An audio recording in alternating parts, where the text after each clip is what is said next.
It is so. I can't say that it isn't so. It is so. It's so.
I don't need to explain myself. I don't need to do anything on Ster 2 Ster.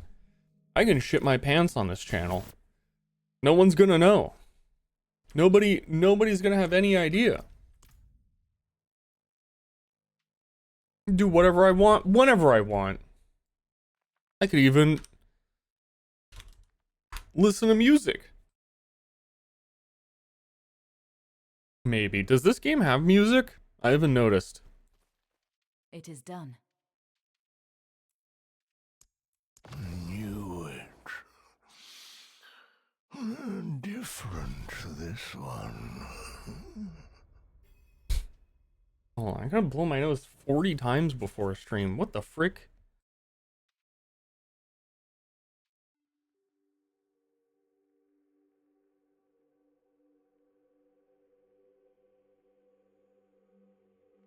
Nose not functioning.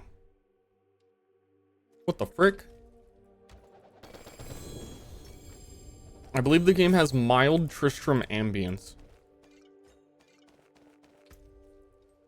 You know. Oh, you know. Wait. Yeah, you know. Hold on, you know. Let me see if it has music in the...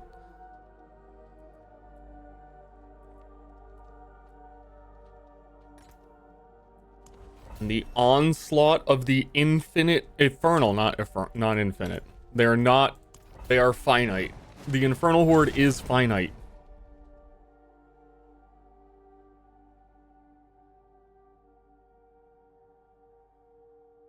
This is me. I'm a bit of a witch sorcerer.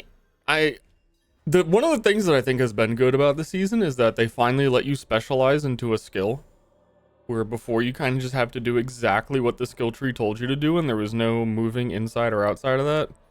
But now we got the imprint thing lets you put not the imprint, the tempering thing lets you like do things to specific skills. Not much, but there's a step in that direction. So the staff has more Hydra heads. And something we're wearing gives us extra cast of Hydras. And so we can actually get like the Hydra horde. And then all of your rings we put like...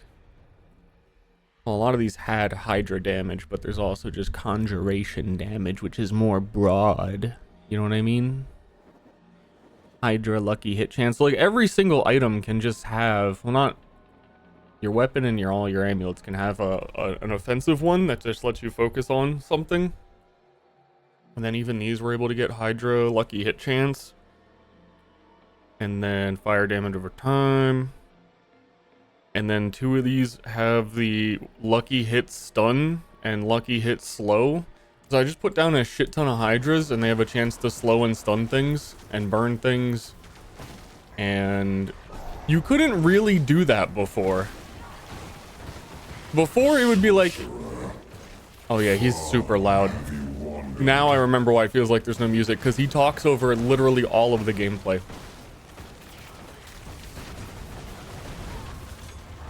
But yeah, before you would put 5 skill points into Hydra, and that's like all you could do, for example, on like every skill. It's like, do you want to put 5 skill points in this skill or not? Was the limit of a D4 build. So I think it's, number one, cool that there's choices that can be made. So I'm seeing, you know, the extent of what those choices matter. And I think you can cover up a lot of issues with an action RPG just by putting 4,000 monsters on the screen, and this game mode sure does do that. So it's pretty okay. I'll admit it. The hard to recommend part is still that it's a $60 game. In it, 60, not like 40, right? I think it was like briefly on Game Pass and on sale. This guy needs to simmer the fuck down. Because we put dialogue volume high because everyone whispers in every video game, but this one demon is like like max volume. Hello, hello. Greetings.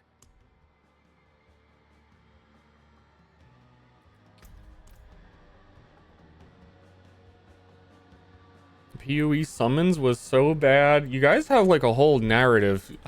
Guys, I'm just playing D4 one day. One time.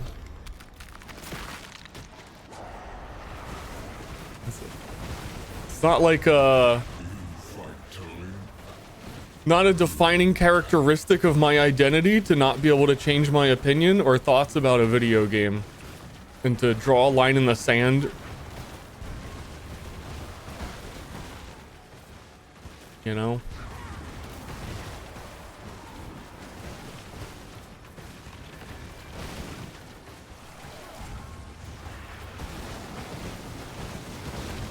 In it.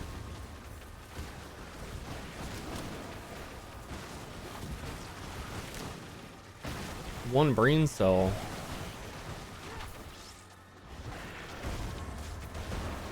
I don't know. I feel like it's actually not that far off being an okay game. And I think their next season would be when the expansion comes out. And it has always been kind of assumed that most of the Diablo games get better after their first expansion. That's kind of how it's always been.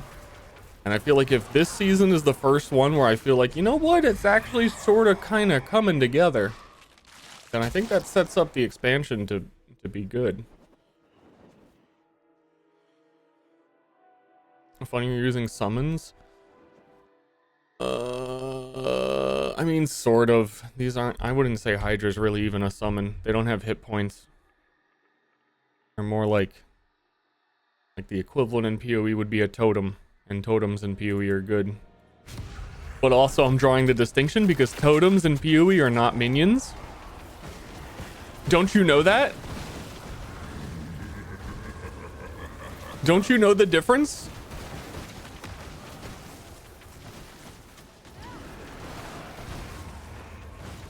Gosh gee golly. This would be a lot better if they had hit points, because when I put them down, everything still targets me. But that's why I have the lucky hit chance on the items that make it so basically when my Hydras are shooting things, they have like a ridiculously high chance to like stun everything they're shooting.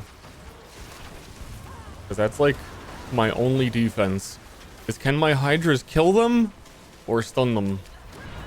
Speaking of... Speaking of...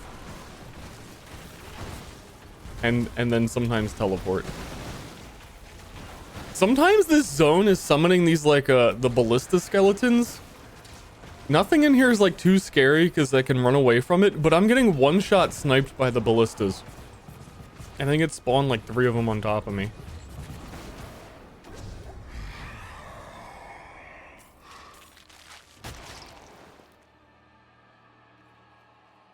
Doing well, doing okay.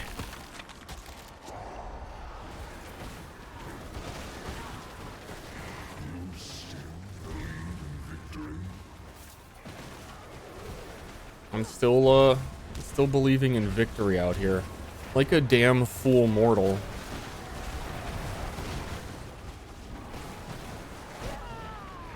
Rawr.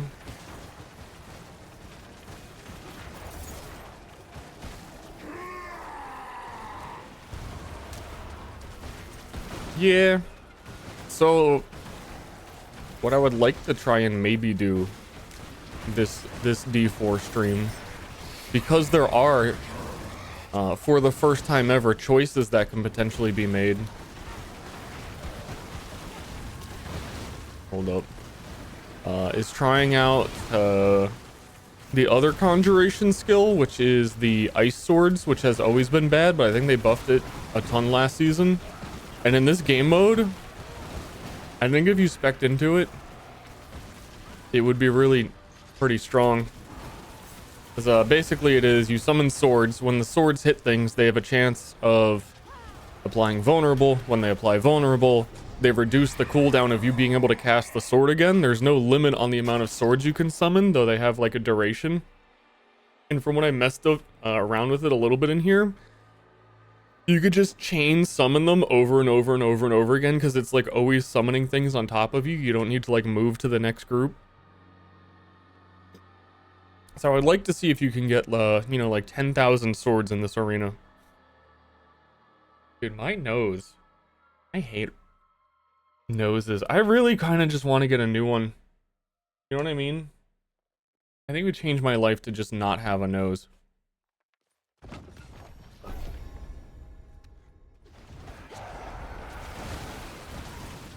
But I think we have to like full respec everything about the character to do the sword thing, and get new equipment in every single slot. So it's like a whole ordeal.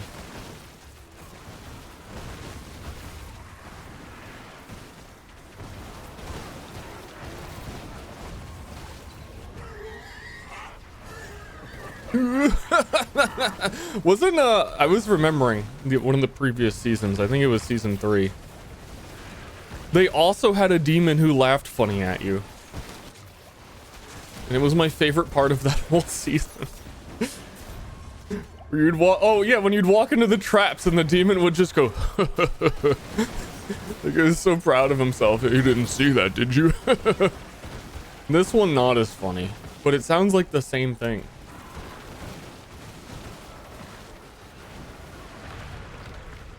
Like the same kind of demon laugh.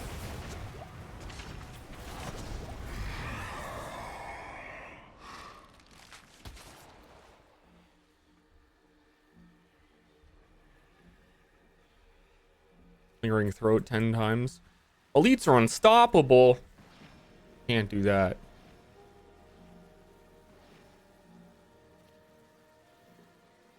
That's the butcher. The butcher gonna come get me and chop me up into meat and eat me for dinner.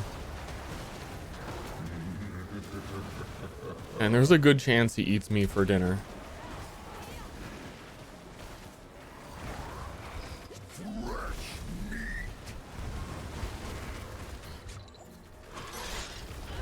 There's a good chance we get eaten for dinner. There's a gosh darn good chance.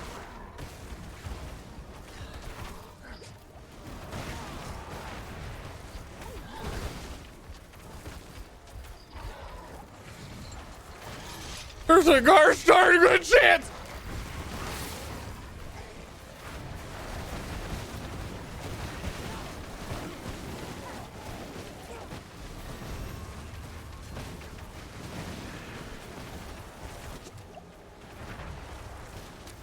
Not eaten for dinner. Simply have 9 potions.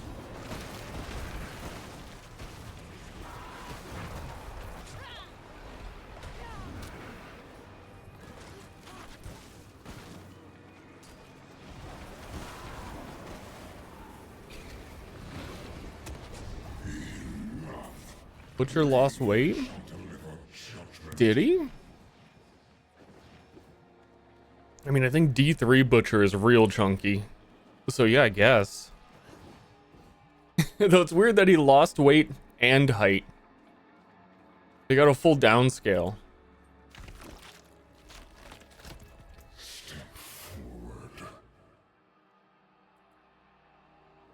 What? I don't know what I'm doing on here anymore.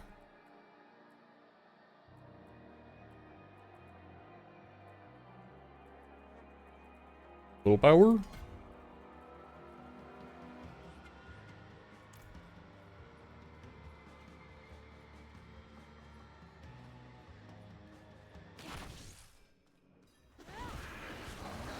This fight's funny with the Hydras. Because it actually feels easier than the... You always do these guys at the end of the whole arena thing. But like, with the Hydras, you could just fucking walk away forever. They don't even like need to be on the screen.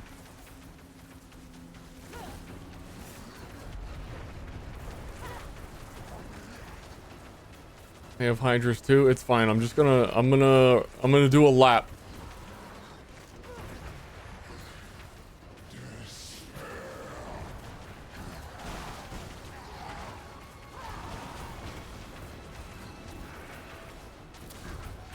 Just doing a lap. I think sometimes too, one of them, like if you get on completely opposite ends of the arena, sometimes they don't even chase you. And you could kind of just, yeah. Oh, no, he came over. I think there's one of them that mostly uses ranged attacks and will just stand on the other side of the arena while he dies. Love that for him.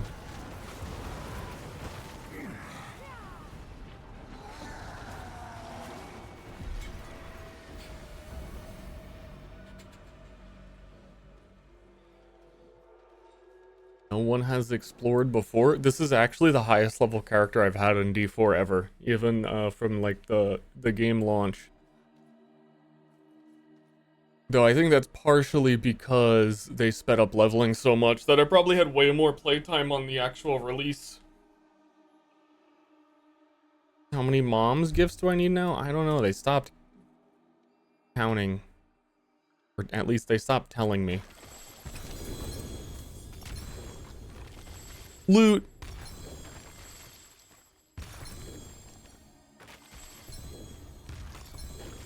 Loot get. There's literally blood in the box. It's like, especially this mode where it just spawns a million monsters on you. We got, you level a ton. And then skipping all of the nonsense and then having some endgame decision making, which was not there before. I don't know, it feels kind of playable. You know what I mean? Like actually playable.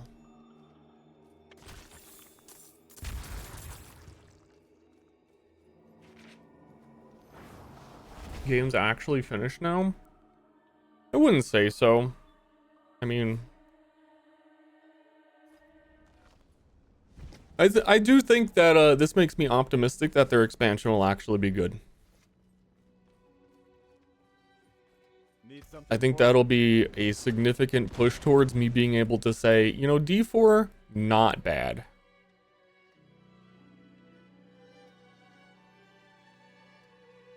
You know? A solid D4? Good? I mean, they could totally surprise. I mean, it's Blizzard. I've been through so many Overwatch patches that the assumption is that there is no assumption, that they can always surprise you with Overwatch 2, and then they do Overwatch 2 for a few years and they say, "Hey, what if we tried 6v6 again?" Like, you never know. Could be anything. I think I need to start collecting some gear because we were talking about I want to try and switch to the ice swords and see how that does in the infinite mode of infinite summoning swords. I think will be kind of quirky. A little quirky. So I think I just need to stockpile a few extra decent things that I can switch to that have like because you know you can overwrite most of the stuff.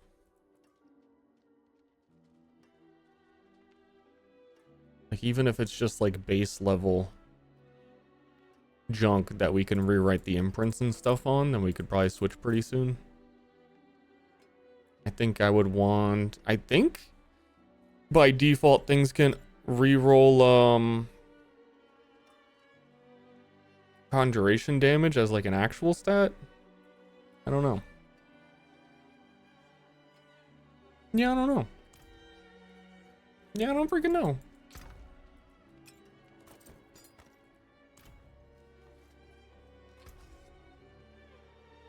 What was Glizzard's last good decision? Anything breaks, the fortune. Fucking your mom.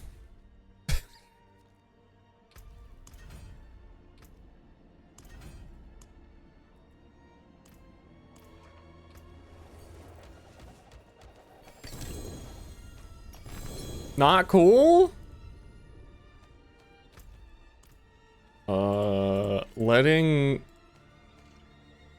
Selling the company to Microsoft?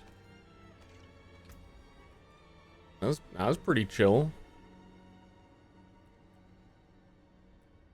Yeah, the game's still kind of weird. You can skip a lot of progression. Level 925 item power. You gotta have maxed out item power. Come on, guys. You know this. The content we were just doing, we've been doing level 100 stuff, like enemies, since I've been like level 70. We're almost 90, so it makes more sense now. Like, oh, 90, 100 isn't that far, but since like level 70, you gotta kill level 100 dudes to get 925 armor and equipment. What did I just like opened rewards that I got that are giving me 700 power, requires level 60. The level scaling is kind of bad. Throughout the whole campaign, if you're not fighting things that are like 30 to 40 levels higher than you, then you shouldn't be doing it.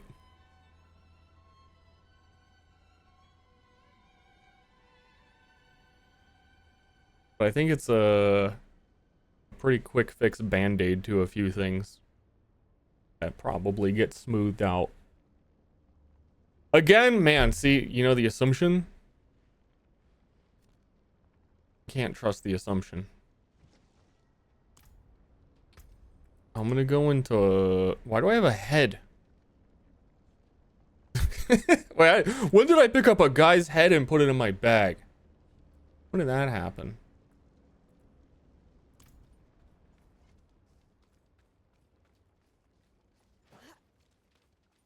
Oh, light. Oh, Through my skin and Elden Ring. devoted servant. I mean it this time. I'm gonna do the Horde again. I want to try and get some equipment so I can switch over to Sword Guy.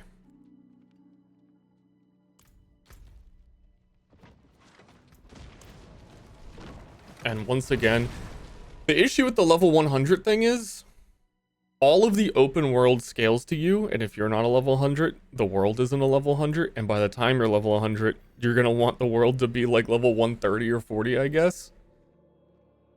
So I think that makes the endgame type of stuff you can do limited to probably a few things I don't know about. I think you can make, you know, Nightmare Dungeons scale for a long time. But pretty much every single thing in the open world, like Hell Tides, are totally, like, power level wise irrelevant. And there's these items you can get to make Hell Tides a higher level than you, but you have to do low level Hell Tides to get them. It doesn't quite make a lot of sense.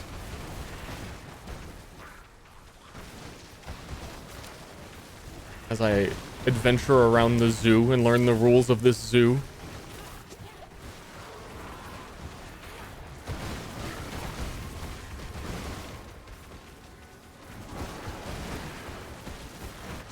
Still a little quirked up.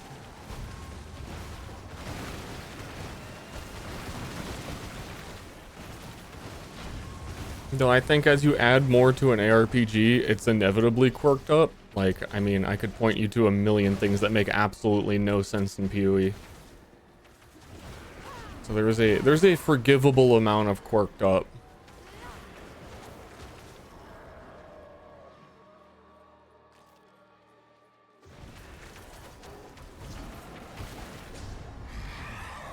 I believe this is the most they've scaled up things in a season for the power creep. That like some of the bosses have a stat they call resilience that makes them, it just gives them like a huge amount of damage reduction so that they don't insta die.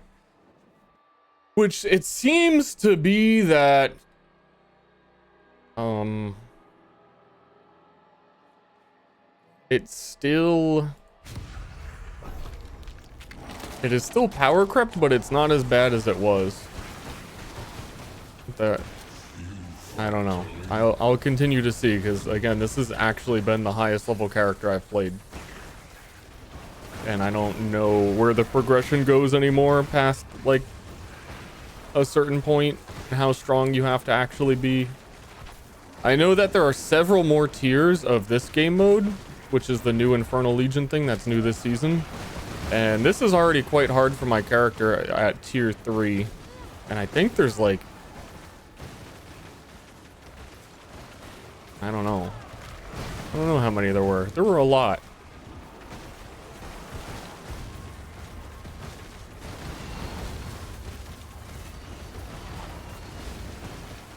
So on one hand, I'm kind of wondering where, I know that the I don't know anything about the like Uber Lilith fights and stuff that they added, where you can get like certain Uber bosses from the campaign, like Andariel and stuff, drop unique items that you can only get there, and I assume from what I've seen that those are all like the Giga broken ones. I don't know nothing about that.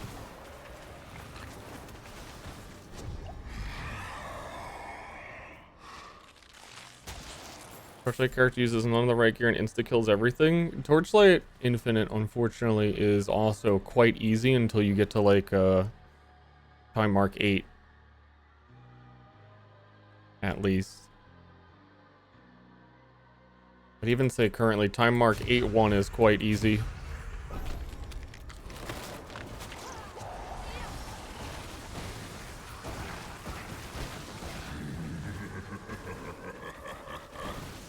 But how much of PoE's quirks make 80% of the game the wrong level for you to play the entire time you play?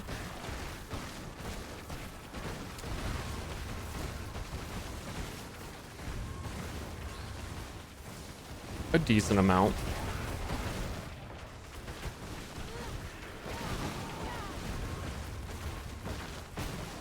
There's a decent amount of that.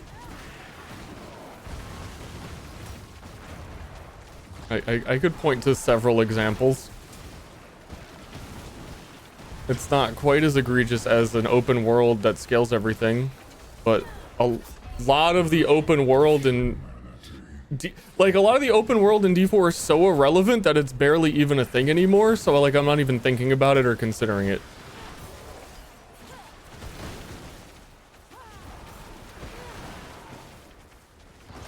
It's kind of like not even part of the game. Which is real goofy, because it's like the whole premise of what they tried to make D4 be. And they've basically, like, designed philosophy-wise,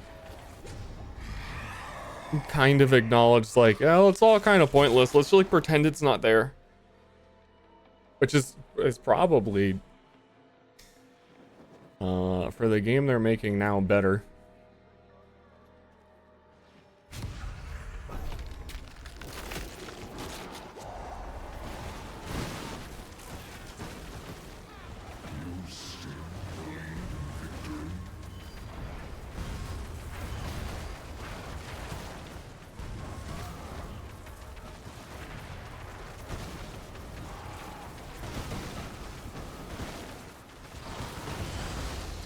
That I'm not too sure how defenses actually work in this game. Like how important resistances are. And what damage types things are actually doing. Everyone gives PoE shit for not having a death recap. I don't know what the fuck kills me a lot of the times in this game. I know that I'm quite weak, and if anything is hitting me at all, generally speaking, in here, I will die. But then also sometimes I don't. Every once in a while I get one shot though, and I'm like, what was different about that? I don't know.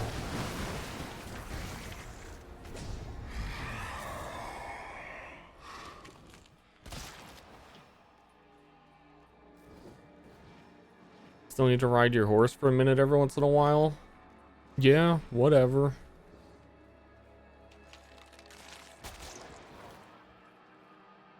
Okay.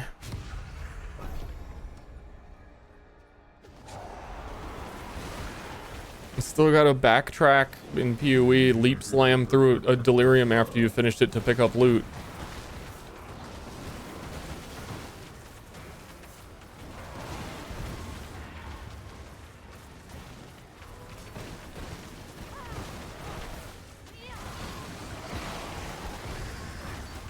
Gotta ride your horse through the whole PoE campaign.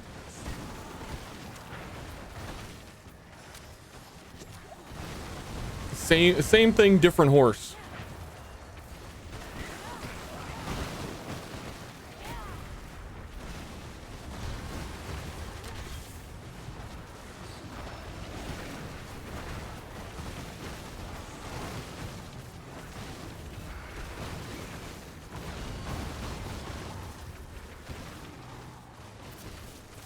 That skill is not ready. Oh yeah, I never did look if you can turn that off. It really is like exactly on your screen where you want to look at monsters a large percentage of the time.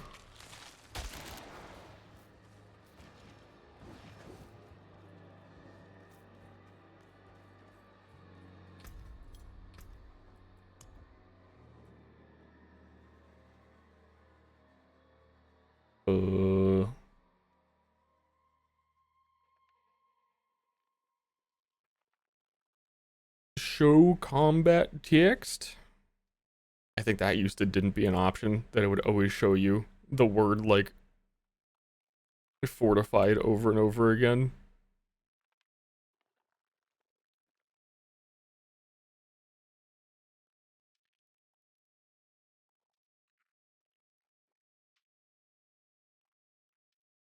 Build your character around the horse? Yeah, but then you have to fight Putrid Knight and you can't use your horse.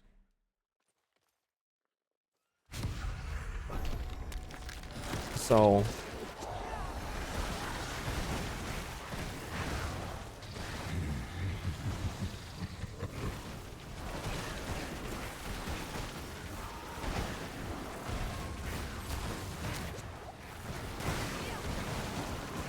I only have one revive remaining. Also, sometimes I do this mode and I feel like it's randomly harder than other times, and I'm not sure. Oh god. Like, we just did one and it was kind of normal, and then this one feels like, I think it does change the enemy types a little bit, but not that much.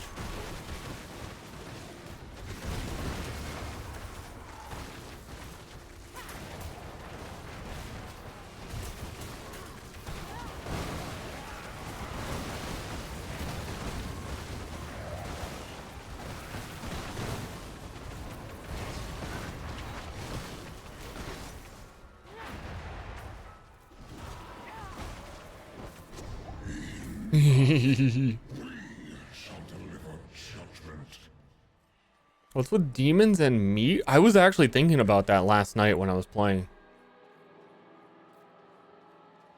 What, it's like specifically through the, when you open this door, I was like, what is with demons and meat? Why are their doors meat? And then you walk through the meat hallway. Like, protein's good for you. What are you on about, guys?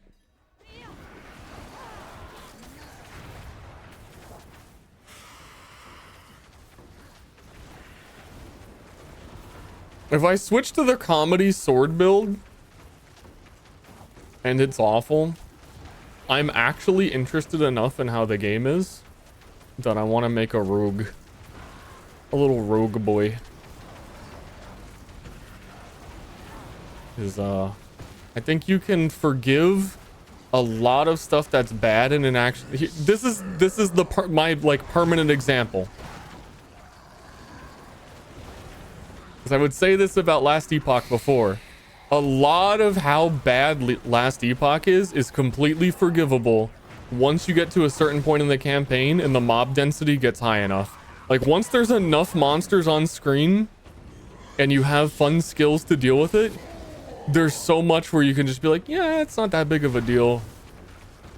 And Last Epoch starts around like acts like 6 or 7 or something. When you get to the title island with there's fucking crabs everywhere, that's when Last Epoch clicked for me and was like, yeah, this is actually kind of okay.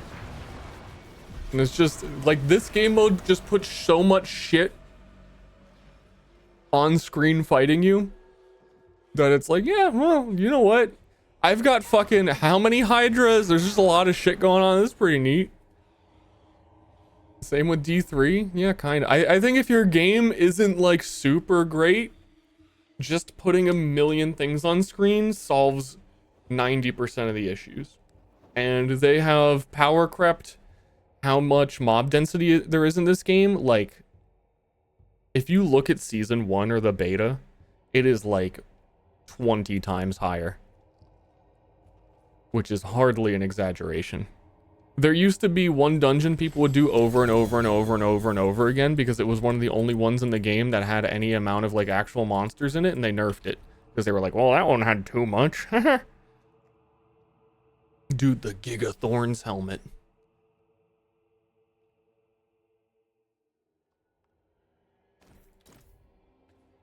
Dude, he's thorning.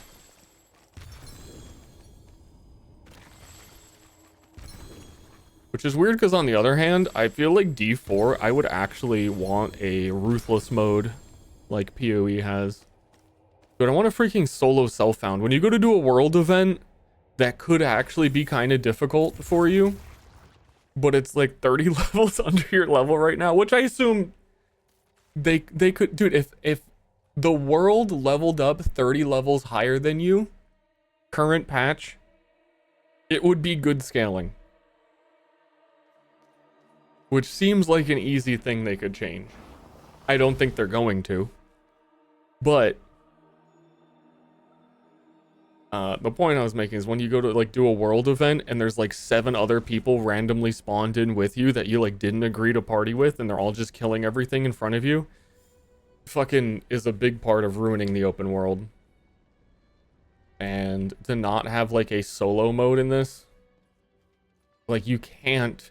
There's a lot of content you just can't do on your own that isn't being auto-completed by like essentially bots for you. Not that they're really bots, but that, I don't know, they just remove autonomy.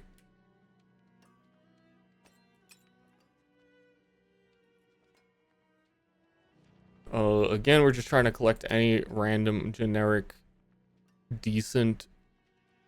Actually, that one's quite good for what we want to do. Stuff so that we can respec and try summoning a million swords in that arena. And that arena does reward quite a good chunk of level 925 items that I don't know really where to get anywhere else. We might do it like 1, maybe 2 more times and then try and switch to sword mode.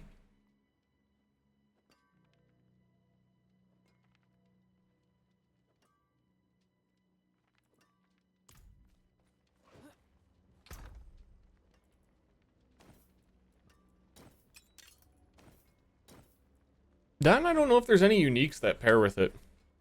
Or if there's any dungeons that have a Codex of Power thing. For any weird conjuration stuff, I don't think so. What is the name of it?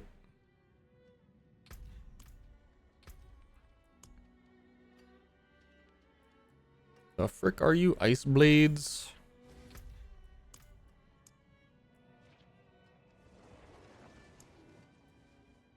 Nope, just the one. Old bosses in beta were pretty cool. I mean, it seems like I did one earlier today. Before, it was that they would die in 1 millisecond the moment they spawned, because the power scaling was that bad. Now they survive a bit longer, but I think player defenses, you can get to the point where it didn't seem like anyone... You either know the mechanics and you dodge everything, or it just seemed like people were getting hit and also just not taking damage because their character defense is able to scale to that point. I think the whole world boss thing was always a dumb idea. Because anything tied to the open world was a dumb idea. And certainly, like, spawning 7 other players with you to fight a big monster that does like 3 attacks is kind of a dumb idea. I think so much of this game's issues could have been solved by just not having it be open world, but they tried to, you know, be a little bit quirky, be a little bit different. Very unnecessary. Very quirky.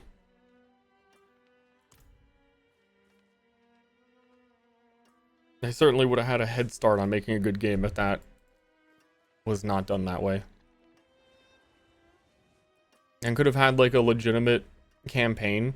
I think like the first time you play D4 and you have all of the like mini side quests, I think that's the one cool thing. That they are all fun to do for the first time. But only one time, and it seems like they took so much work. For like the sheer amount of them versus the unnecessary, like how unnecessary they are.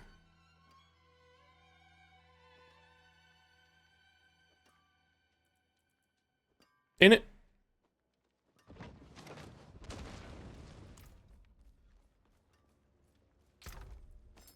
Anyway, we go again.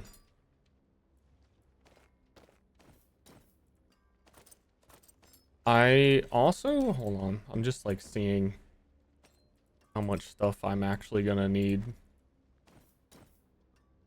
I need to like respec a whole set of gear.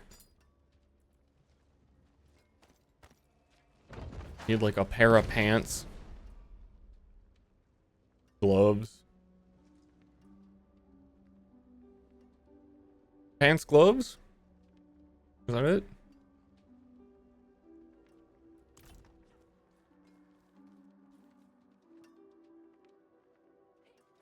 The one with the thief guy from D3? Oh, you mean patches? Yeah, they put patches in every game. It's kind of, you know what I mean. Yeah, you know. Yeah, you get it.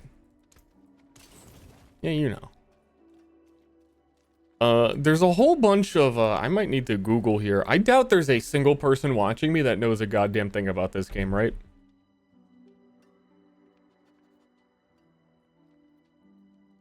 Is there literally anyone? I think you are right. I was gonna stream on main channel today, but that question alone is like the reason I didn't. But I think for like to watch an ARPG or to have any investment in it, it's like if you know absolutely nothing, there's no connecting point to anything that's happening. No clue, no. Yeah, I was thinking there was gonna be at least one guy in chat who's like, yeah, no, yeah. Well, they give you a whole bunch of these keys or random items. I think, I don't know what any of this shit does. There's like malignant hearts, assembled beneath the tree of whispers to summon a powerful enemy. I do not know what enemy it summons. I don't know how strong it is. I know that where the hole is to summon it. I've seen that. But I don't know if like this is a thing that I should do yet, or is doable, or if this like is the Endariel stuff. I mean, I could maybe go try it.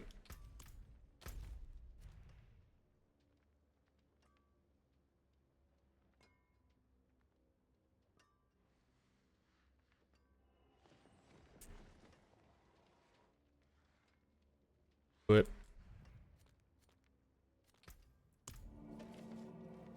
wait, shouldn't it show? Might show on the map what level this is. Malignant Baros. Okay, so it's 75. Okay. But I was over here. Oh, it didn't let me enter it before. I was clicking on it and nothing was happening.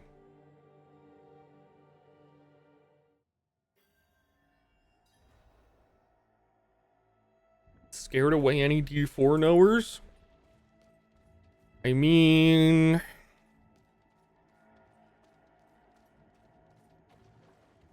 I think my chat now has, if your chat has Path of Exile knowers, then it probably doesn't have D4 knowers. Because if they know about PoE, what are they doing over here? Especially, I mean, like chat said, they don't know anything about the new season. That the majority of it is probably old knowledge. And a lot of people played the beta and or season 1 and since then have not done that. So this takes 5. Takes 5 to summon Varshan. This guy's about to insta die.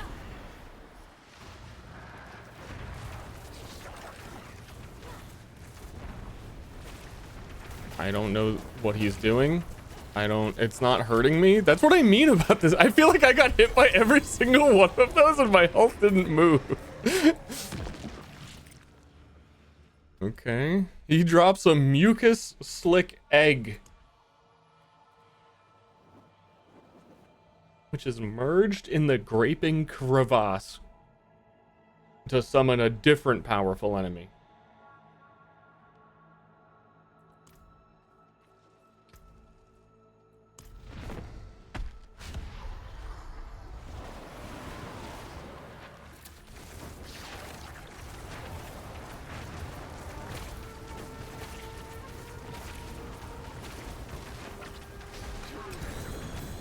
Okay. I guess while I'm here, I might as well kill you. For each type of elemental damage you deal, gain increased damage for 4 seconds. But that might actually be usable by the build we want to do, because when you go Conjuration, you end up doing lightning spindle. You might as well do Hydra, and then I'm going to do the swords. And they're all different elements. So I'll hang on to that. And then the rest of this here is, this guy's a low level chumpo. So he's not dropping usable. I'm surprised that one was 925.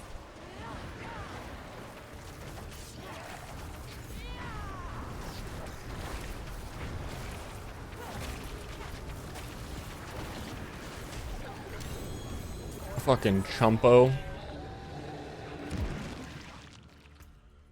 I don't know what a lot of the uniques do in the game too, which makes it fun to find them. I like finding things and you go, I don't know what that is. Whereas in PoE, a unique item drops and I go, oh, 1 alch, 1 C. Don't need that.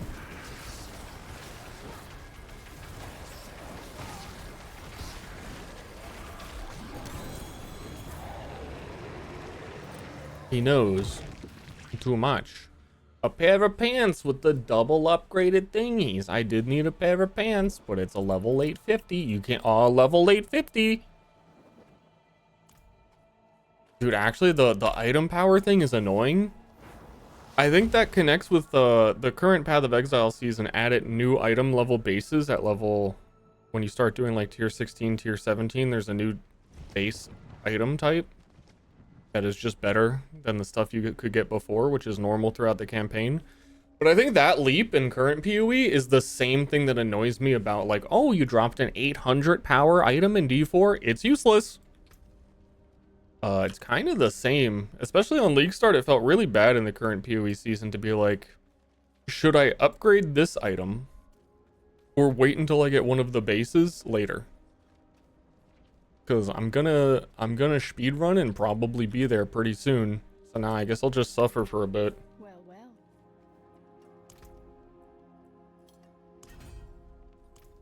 That's the mother's gift lady. We got most of mom's gifts.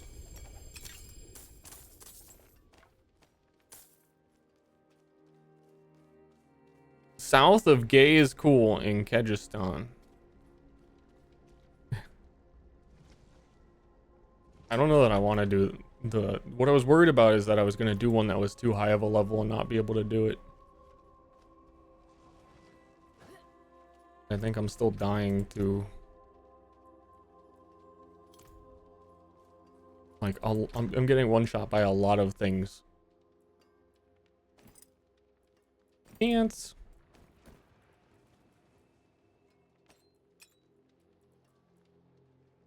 Oh, what a nice pair of pants.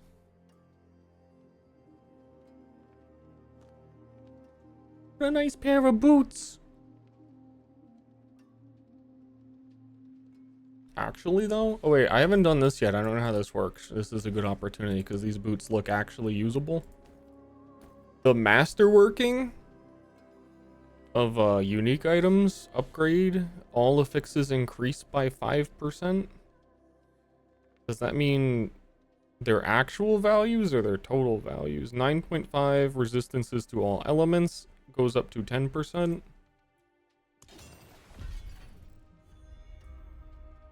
It went up to 10%, but now the max is 10.5. Okay. That's a weird system. Masterwork 1 out of 12. I believe it's because tempering is so good. And you can only temper non-uniques. That uniques needed some way to scale, but this seems like a very simplistic, like, 1 out of 12. I'm probably gonna wear these. Cause the current boots I have are just evade once, and these ones are movement speed. 125% movement speed when you evade. Sign me the fuck up.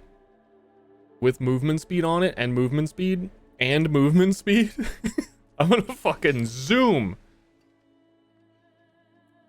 Rank 3 to 4.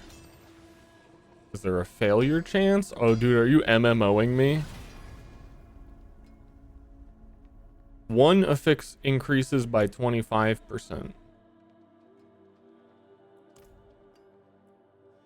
Okay, that's okay. That makes it neater that it's not just a straight 1 to 12 5%.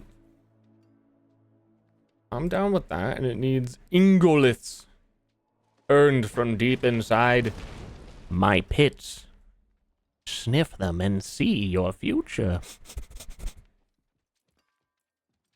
I haven't done the pit. I don't really even know what the pit is. Those are some good boots.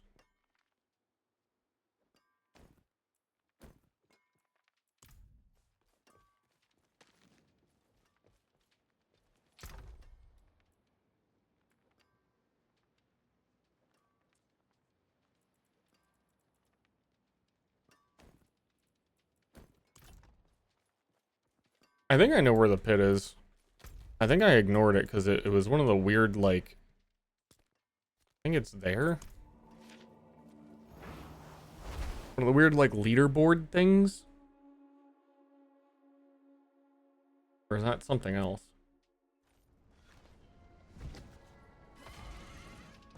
Gay cool.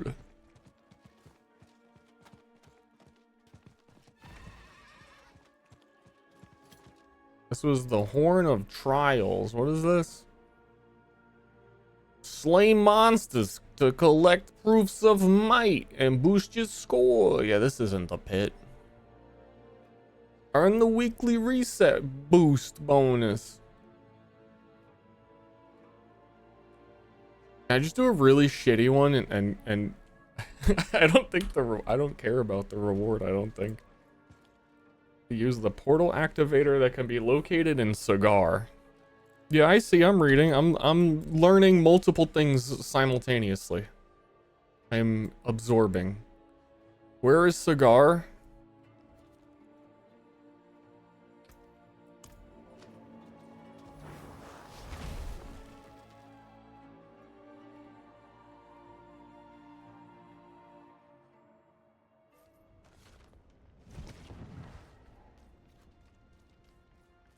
I'm assuming that's it. But is grayed out. It may be a level like 100 thing. Complete a tier 46 nightmare dungeon or higher. Okay, yeah, I don't think I can do that yet. Because I'm having trubs right around level 100 monsters. Actually, that is around what 46 would be. I think I've been getting stronger. I think I've been growing.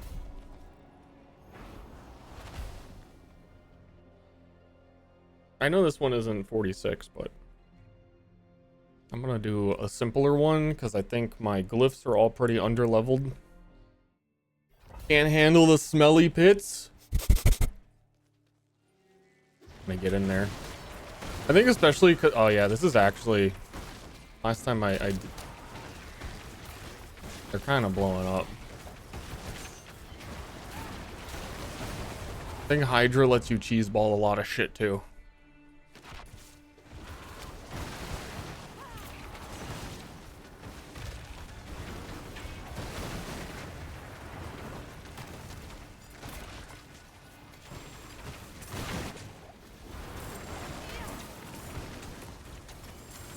We should get to like off screen a lot of enemies.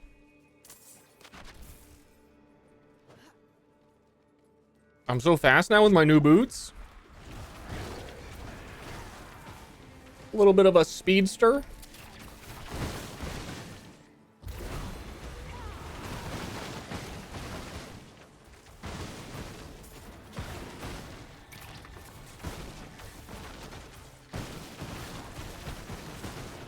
Yeah. Yeah, I can do 46.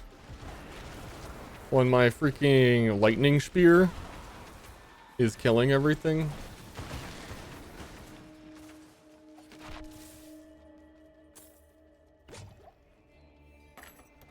I mean,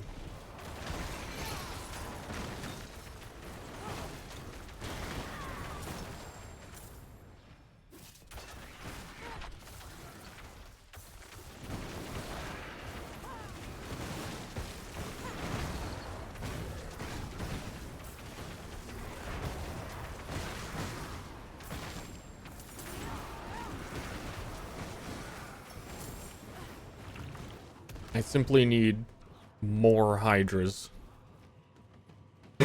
Yo, is there a... I almost don't want spoilers, actually. I was gonna say, is there a Hydra unique item? But I know they added a bunch of new uniques. I don't remember ever hearing about a Hydra one. But I don't know what any of the new ones are. I know they made a very big deal about individual uniques before, of like, this is the season of Source Meteor. You're gonna want to use Meteor on Source. We made one new item for Meteor. You gotta play Meteor now. Got the Fireball unique staff. I'm trying to switch to the Ice Sword conjurations.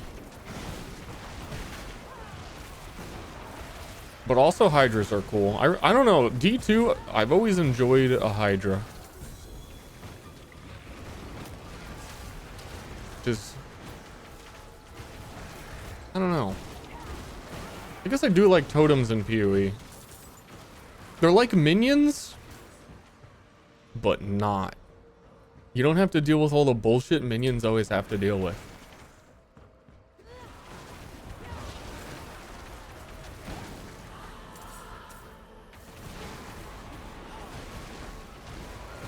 But they're still like auto target minion clear speed kind of stuff. Never gotten ice blades to feel good. I think the new tempering really helps. I've had it pop off one time in the dungeon and I wasn't even really spec'd into it, that now there's a chance to summon 2 swords on tempering. And once you're able to like summon 2 swords, it seems like they just start scaling and going crazy from there. And I think the reason it'll work now is because the new mechanic is like the arena, that you don't have to worry about them following. You don't need to really worry about their AI like catching up to you, because they're just gonna fight in the circle room. So I think you can build up a stack of them pretty good in there, and then all this character is gonna do is just build swords in that room.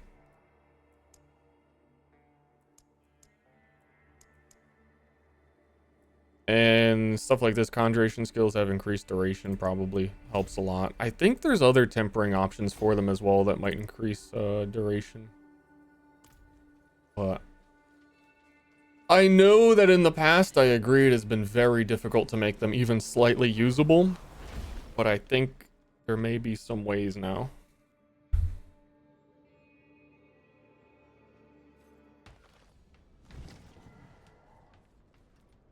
Boop, boop, boop, boop. Yeah, so I need to craft a level 46. Such poor equipment. Let me Well, fuck you. A 41 to 50. Eh.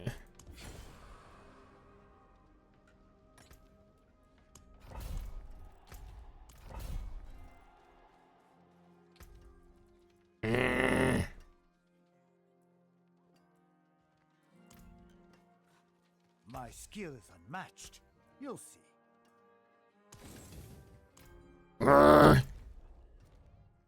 Goofed up. And I opened the map, and now it's not showing me where the dungeon is. Where was it? It was in HUHH. Was it in HUHH? What's it? Ah, fucky. Ah, fucky wucky.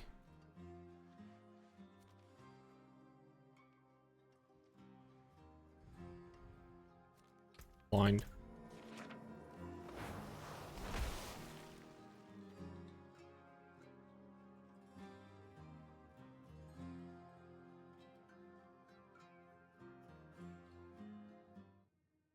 I wasn't liking how spammy lightning source feels in this game whenever I play it. It doesn't feel like you get to just like do a chain lightning and have it hit things. It's like you always have lightning spears spinning everywhere. Your chain lightning now has the unique where it just like bounces and goes all over the screen. I never like spark. It's just erratically going everywhere.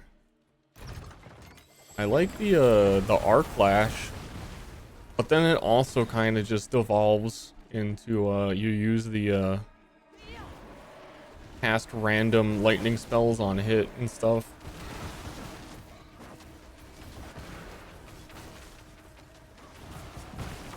Pretty random XD. Like, that dude tripped.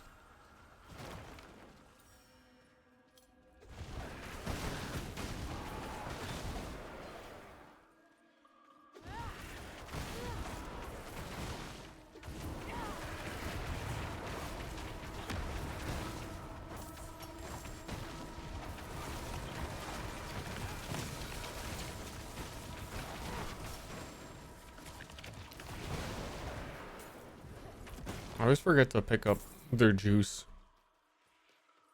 when you need to get their animus juice. I'm a juice forgetter.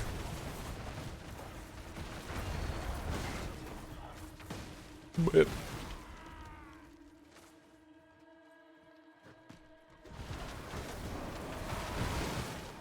yeah, I'd be interested in doing a like scaling basic attack and just doing arc lash without all of the extra stuff, but you're probably still going to want to add all the extra stuff anyway. At which point, why not just be like a barbarian and use an attack? If I just want to do an attack without all the extra stuff.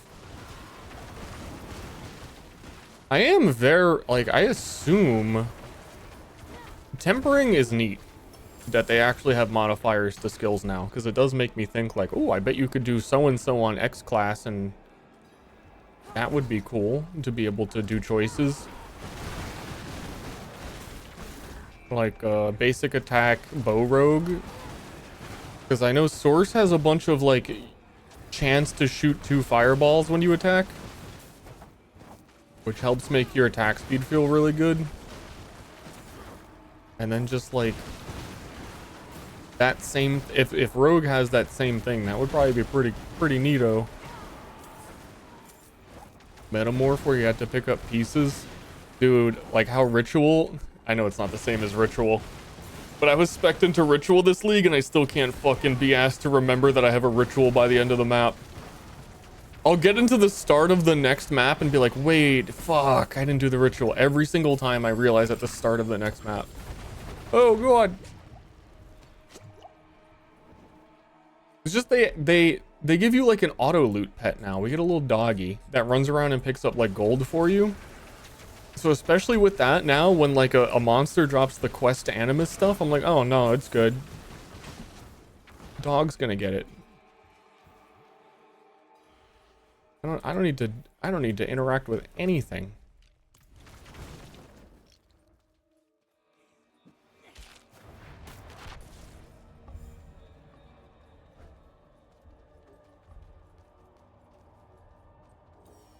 Ooh.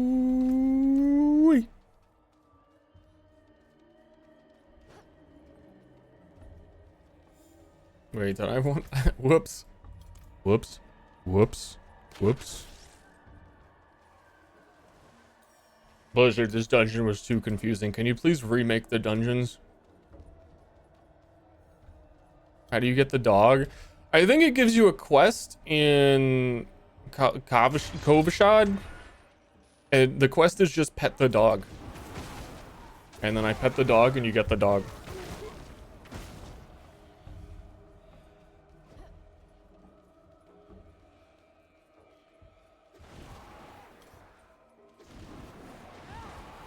I think it should be one of the priority quests that you have.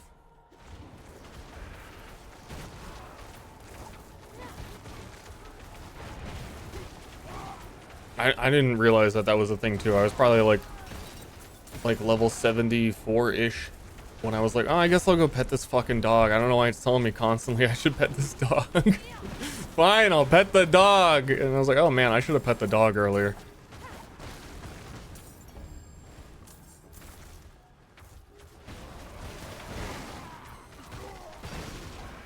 Especially with the mother's gifts, it picks those up.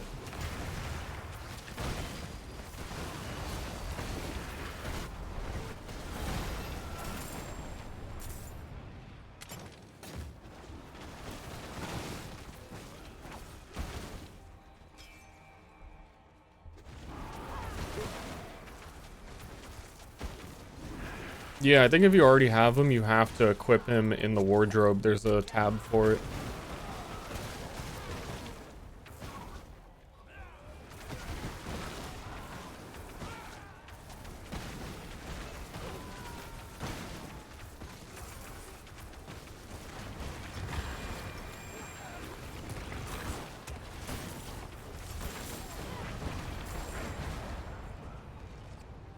Oh, yeah.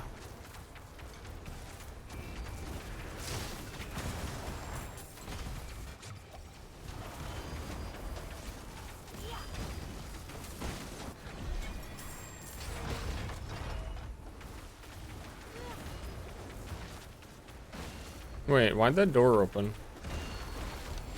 If I'm done. If I'm done, why is there more? Know what I'm saying?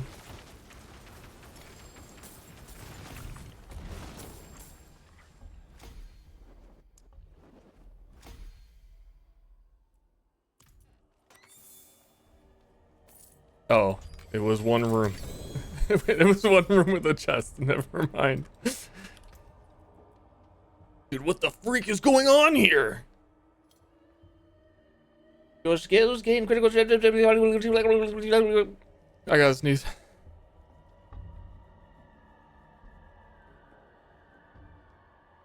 Oh no, it's bad. D4 launched in its current state. How do you think you'd feel? I think a lot of the like bad baggage of knowing they were trying to make a slower game wouldn't even exist, which would make the current game, you know, it would seem less goofed. I think if it launched in this place, it would be in a pretty good spot, because I think right now it's in a pretty good spot, and it would just have less baggage if it launched now. It's still a little, like I said, it's a little quirky, but a lot of the quirkiness is, well, yeah, whatever, forgivable. Oh, you again.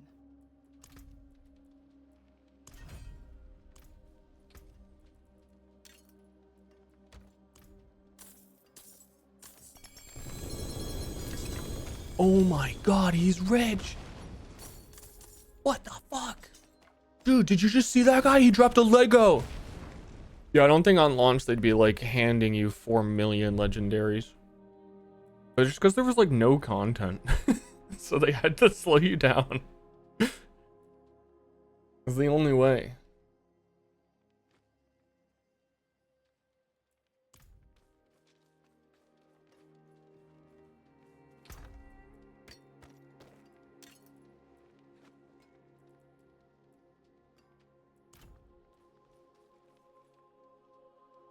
Helltides weren't at launch? Were they?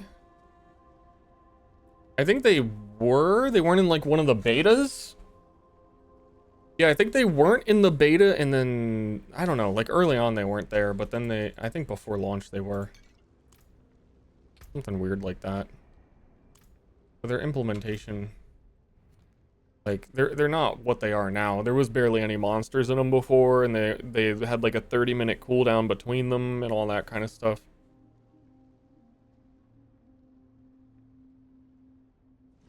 Okay, so I did that, and that allows me to go back to Cigar and use the pit.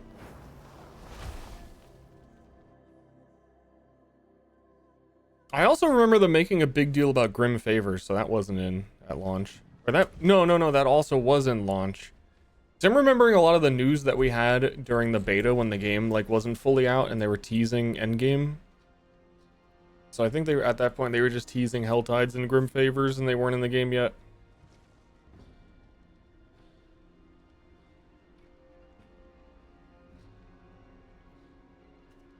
And I'm forgetting there was a period of time before season 1 actually came out. So like the game launched and then there was 2 weeks before season 1 came out.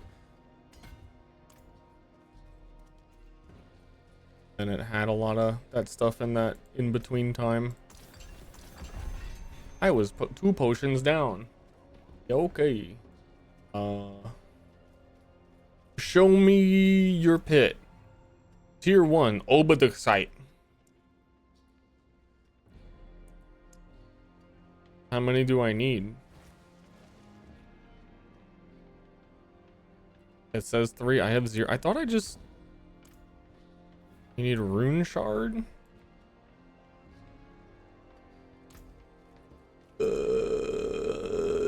Yeah, okay, I guess I don't have that. Guess I don't have that thingy.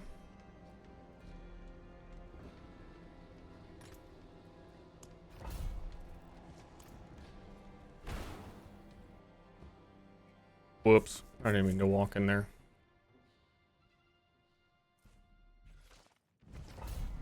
Did I just take a portal to the town I was in? Wait, no, I was in the other town.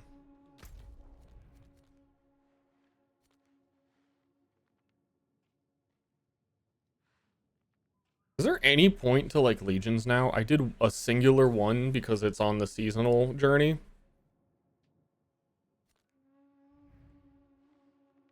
But there's no point to legions. And that's another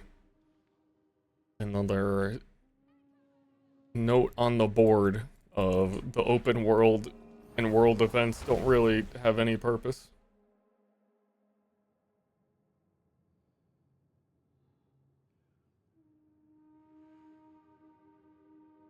I think they used to at least give a lot of experience, but there's so much other stuff that does that now. And probably better.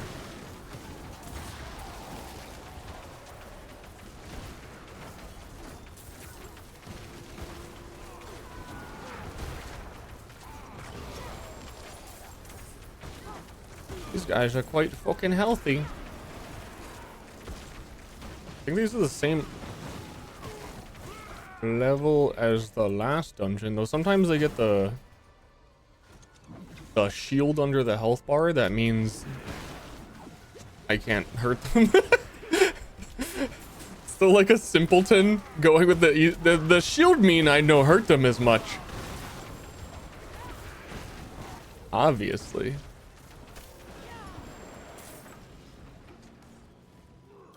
Me like when I hurt them, but shield make it hard do. Cheater, use shield. Me go face.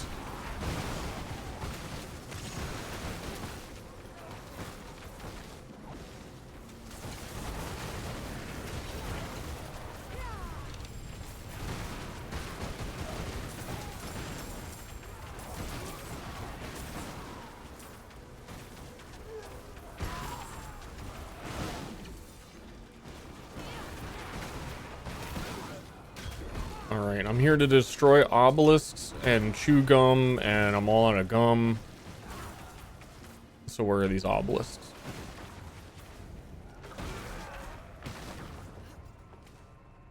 I haven't chewed gum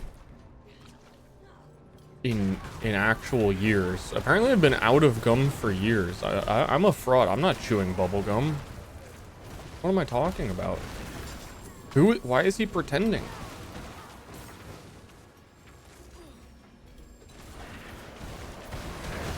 And yeah, I thought getting level 100 would be a big deal.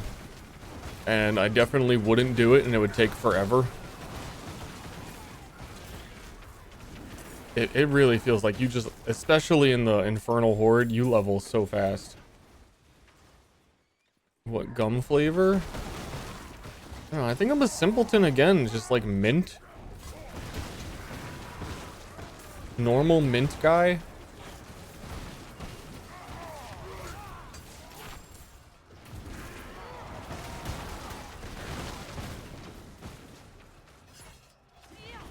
Like, what other, there, all I know, what else is there? What else are we doing? There's mint, there's cinnamon, and cinnamon's gross. I guess there's like a, 1950s, like, bubble gum. The red, like, berry kind. It's hard as a brick.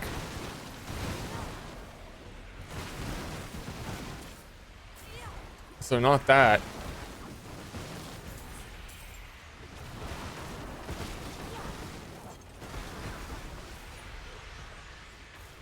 But you know, don't take my word for it. I haven't had gum in years.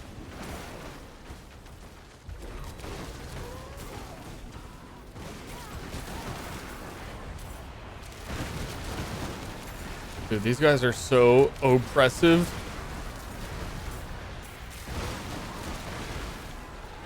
Dude, how many waves of these? I didn't realize it was on a timer. I simply thought... Did I also walk away and not even take the shrine? Dude, I'm zooted. I don't know what's going on.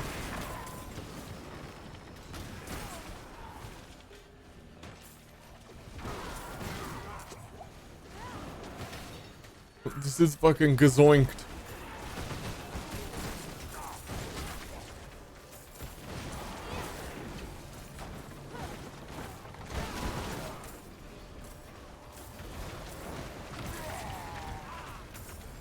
I love a dungeon like this that has the environmental hazards on it, like the explosive barrels, which are paying homage to the idea that this game used to want to have environmental, like, considerations in combat.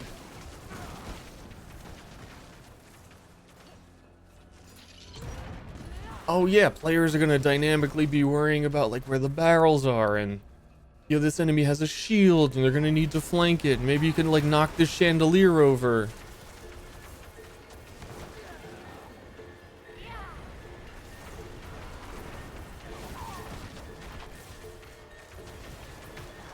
Dude, that's so cool.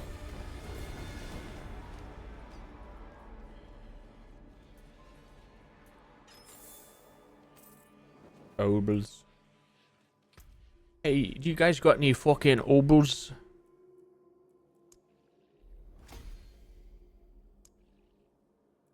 Could really use a goddamn fucking obol. Oh yeah, dude, I have 5 of these. What? When did that happen?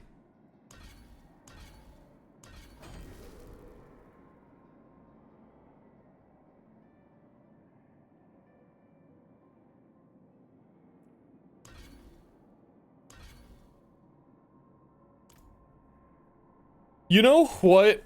I haven't looked at the shop rotated. I like looking at the cosmetics.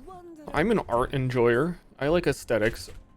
Some of these are kind of, I think this one's really cool. And then I realized, dude, this shit is fucking $28. But the game was 60. But the expansion is 40. But one skin is $28? And also you can't buy any of it individually. You can't be like, I just want this helmet. This helmet would go, nah, dude, $28 now. I'm liking the season enough. I was considering, like, you know what? You know what? I could buy one thing, but 28 fucking dollars? No way, dude. No freaking way, dude. Bold choice. This person is in the cage. Also, it's unfortunate that the cosmetics in this game are tied to characters.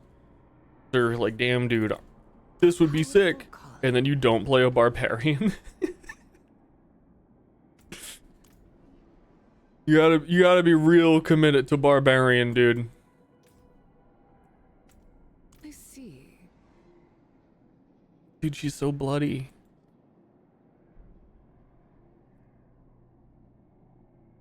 That one's kind of neat.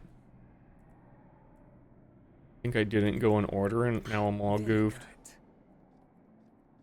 Eh. The Winter Biter.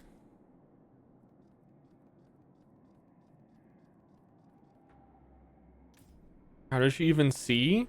That's a She sees through the eyes of the gods, you fool.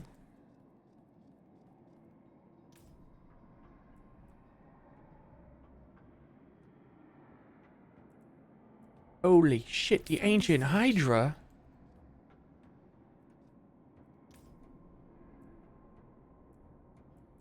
The freaking sorcerer. What makes this one $27 and the other one $28? Where's the $1 of value difference? Just wondering. selection.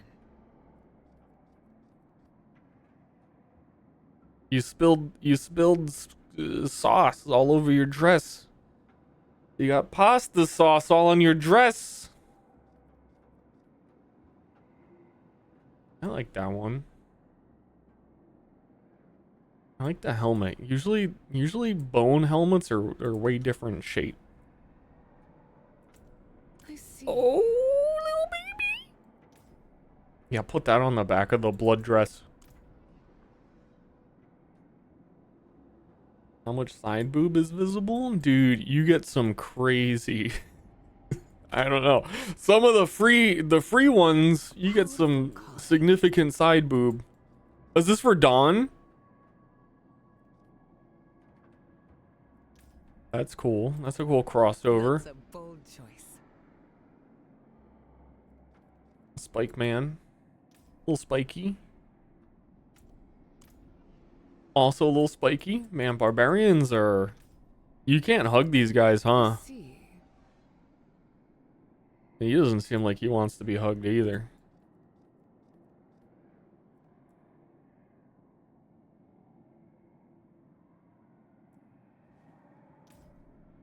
Okay, that's a Doom enemy. Very good.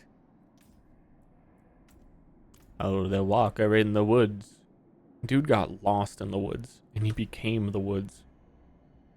I'm seeing Crow Man. Very good.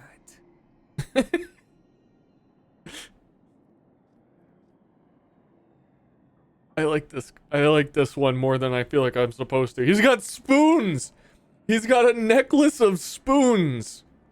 Dude's ready to eat anywhere, anytime, with any spoon type.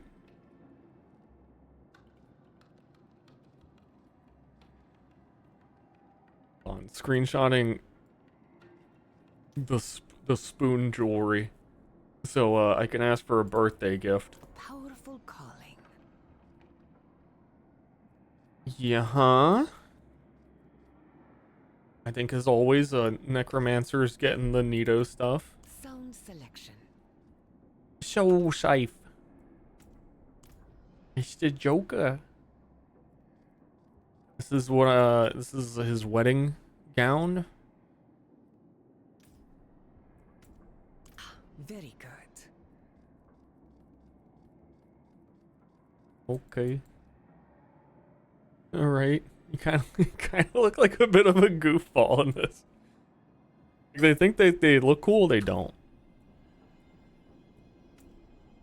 Very good. Yeah. Man, now that's a snake. I can't even tell. Is this a person or a snake? I can't even tell. That's a bold choice. Yo, I can't even tell. Is this Diablo 4 or a new Mortal Kombat character? It stirs you, yes? Yeah, I can't even tell.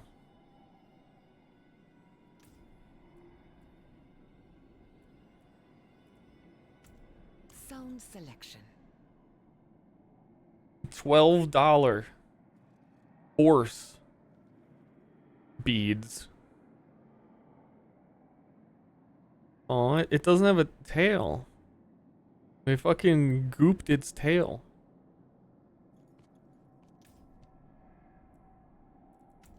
Ah, very good. Oh no, my baby.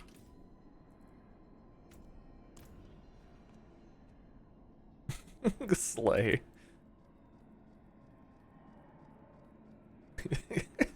I don't.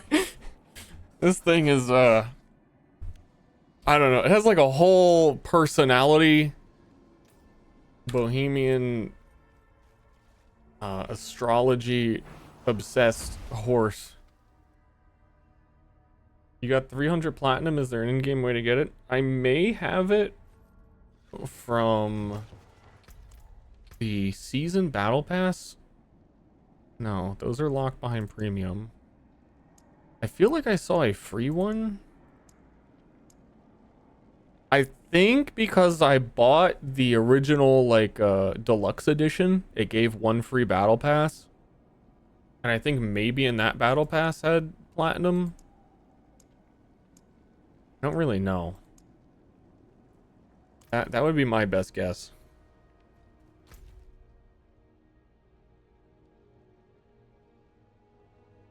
Either that or the deluxe just came with some, but I feel like they're not. Dude, if you go to the shop and you go to buy the expansion, Cards once more. I guess this one gives, you can like redeem them at any time, a battle pass at a later season. I don't know. These feel like they don't actually give anything. You get some That's a bold choice. mount skins. I feel like this is like, oh dude, I want like a tiger skin. I'm sick of having a horse. I want a freaking tiger. I'm pretty sure in the expansion you're just going to get to choose like a non-horse.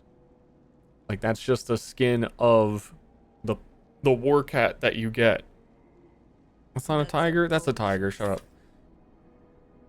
So I don't think that's like explicitly new. I don't know. I don't know. Oh, this one gives 3,000 platinums. This is the, I don't know if you guys know this. If you look at the top left, this is the best value you're ever gonna get for $90 for the D4 expansion. This right here is the best value. Sound selection.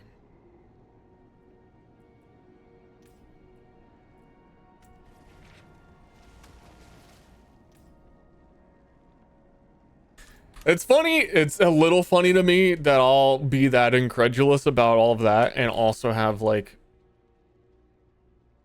$300 supporter packs for a PoE season. You know.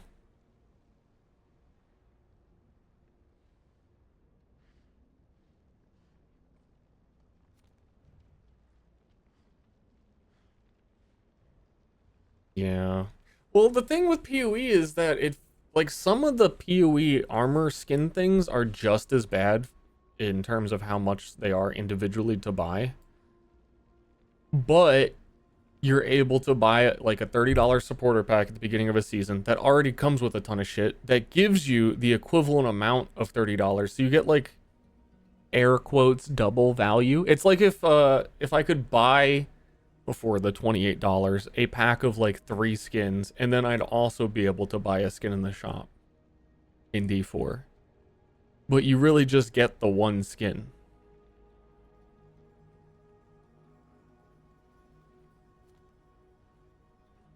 You know what I'm saying? Oh, you know what I'm saying. I probably need to craft bigger, better nightmare sigils.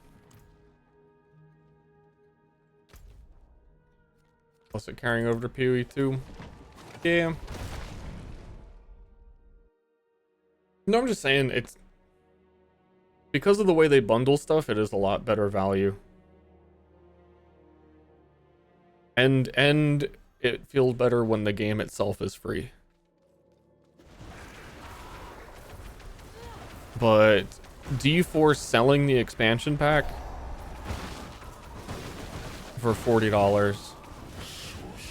It's like every PoE expansion ever has been free. The new game will be free. Etc. Etc.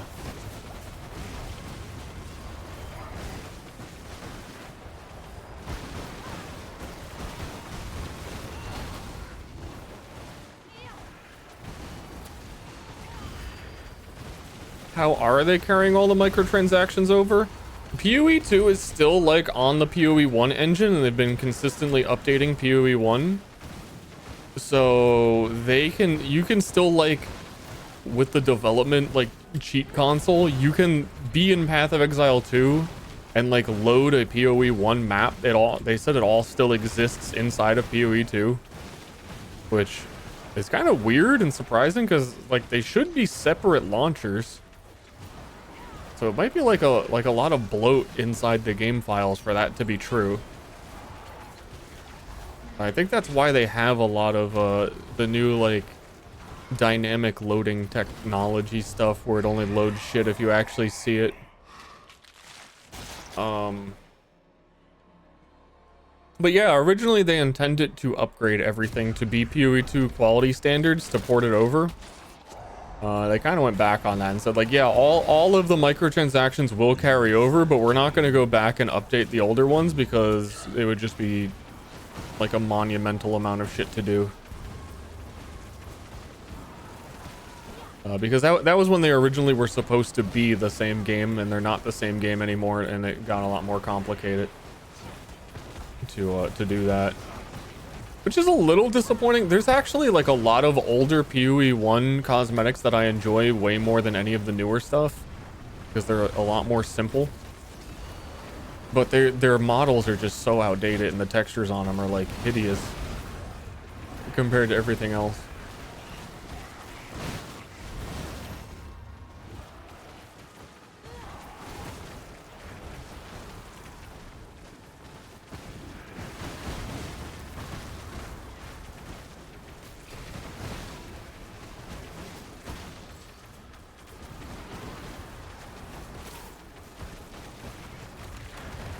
Ooh.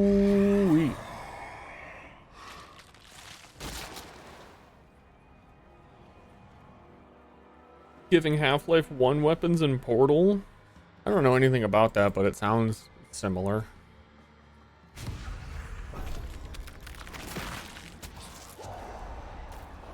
I'm somewhat like, I was thinking yesterday, a little disappointed that the PoE stuff does all carry over, only in the sense that a lot of the new PoE cosmetics, like when you enter town, it really is like fucking obnoxious to be in a Path of Exile town with all the cosmetics everyone has. But it's comparable to, I miss when Team Fortress 2 had like skins that all matched the theme. Like back in the old days when Team Fortress 2 didn't have like a little baby scout and everyone driving around cars doing the conga. I preferred the old way. It's not like, it's not a deal breaker. I'm just nostalgic for when it wasn't that way.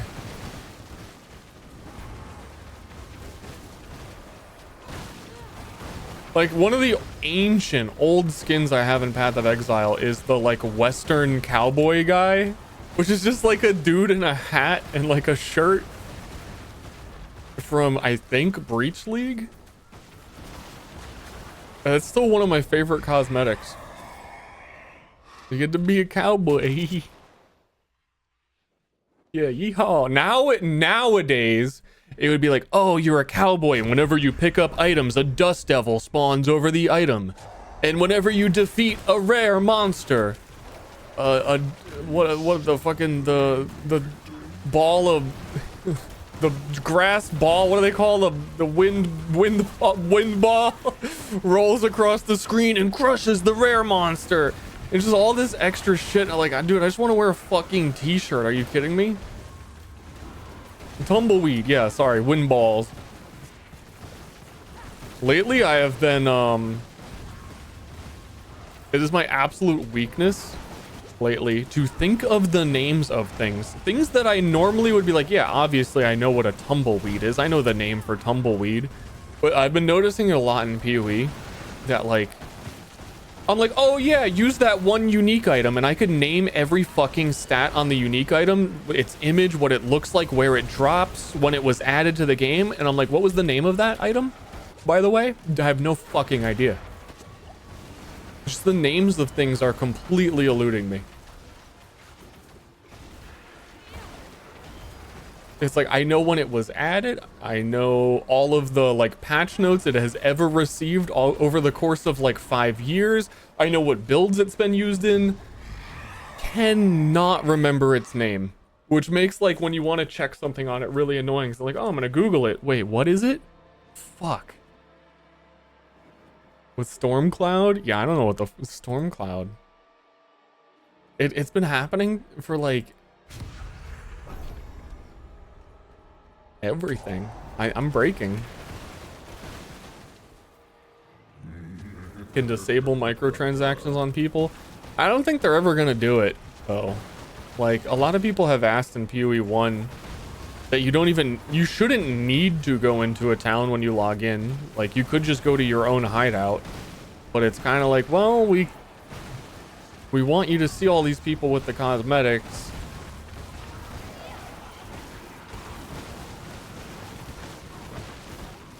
Like, why not take that opportunity?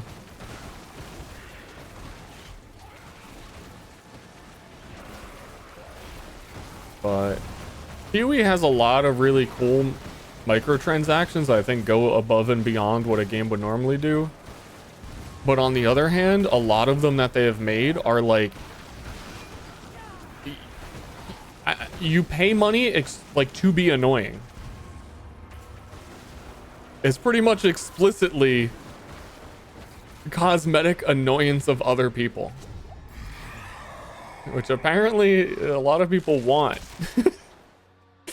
Just say it's about the goblins. It's not just the goblins though. The goblins are like the tip of the iceberg. It got way worse this season where they added like a whole bunch of like fire sprays that you can just permanently be casting like a fire spray in town forever. I think it goes like back to the ancient days where there's a lot of stuff in standard, like legacy items, that make your character 10 times the size of the screen. And there are some people who would just like wear all of that gear to be 10 times the size of a normal person and stand in town and like leave their game idle so that they can stand in town and people can look at the cool thing they have. It's like there was obviously, before microtransactions, a desire from some people to stand in town and be annoying. It was like a thing for years before any of this got at it. Look at me. I'm not even playing the game, but look at me. So I mean, I get it. They're selling it. You know, let them get the bag. But dude, also, when I enter town, I want to leave as soon as I go there. And on League Start, when I walk into Act 1, Lion-Eyes Watch, I don't want my game to crash. That's it.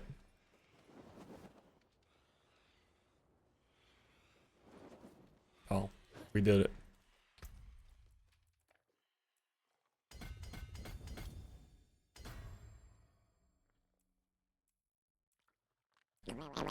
Wait, did I even really want that?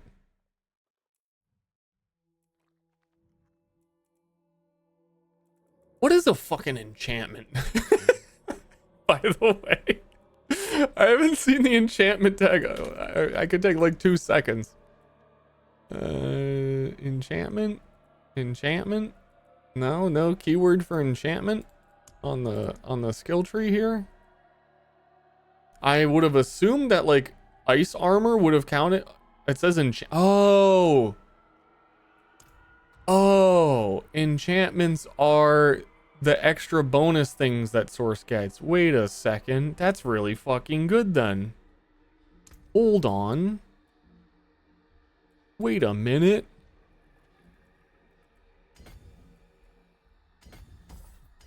I want that. What Source wouldn't want that? Some dum-dum. 92 already? Yeah. I thought at 78 the body would die, but it didn't.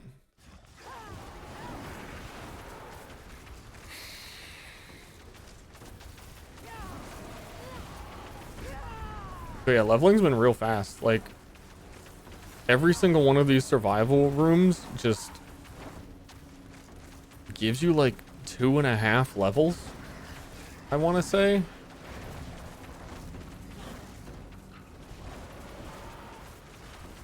Yeah, Source I started yesterday. I played quite a bit last night though, so there's also a lot of offline playtime there.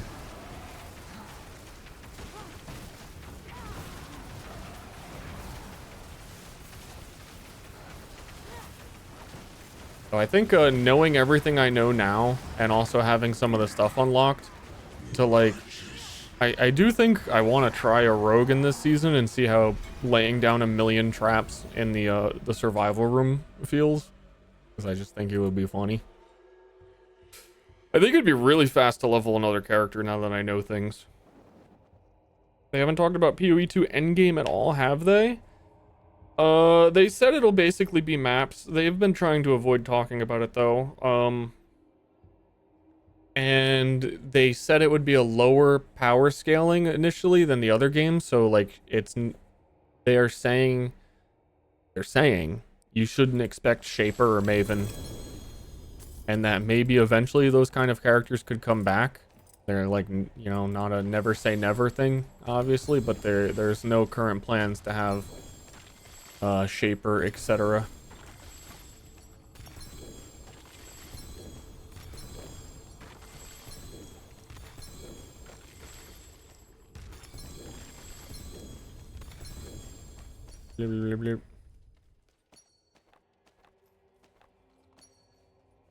What? Wait a minute. Huh? +2 to Ice Blades. We're trying to switch to Ice Blades. Though the helmet I'm wearing is +3 conjuration skills. Never mind, get wrecked, noob.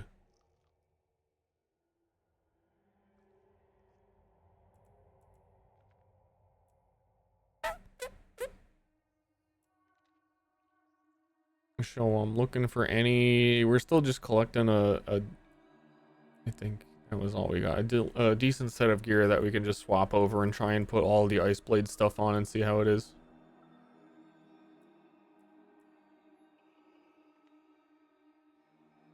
So like any weapon that gets like conjuration damage, even for what I'm doing right now, or whatever the heck they can get on them, would be kind of nice.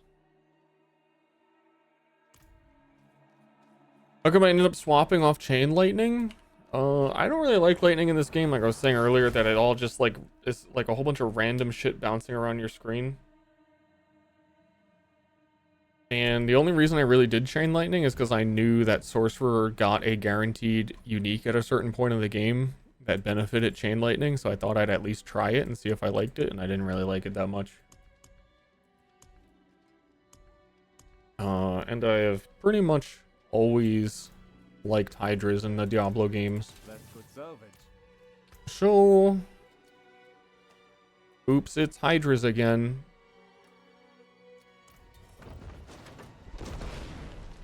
I've been wanting to see, because they've done a lot of rework stuff on the conjurations. That's why I want to try ice blades as well. It's not that I'm not liking hydras. I am, but I do want to see if ice blades are viable now in the arena. I think we're gonna do one more and see if we can switch.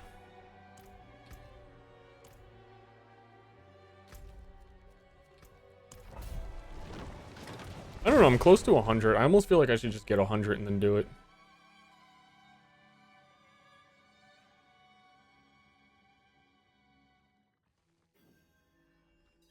Maven dies? I mean, you give Pee-wee to a few years, I think we'll be back to Maven.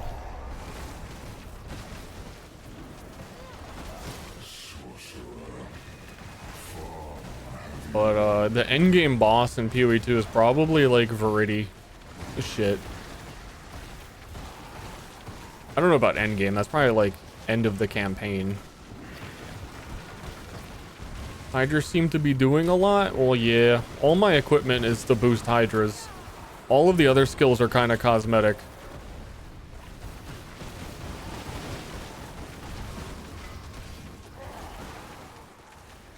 Other than to, like, applying multiple burns increases the damage of all burns.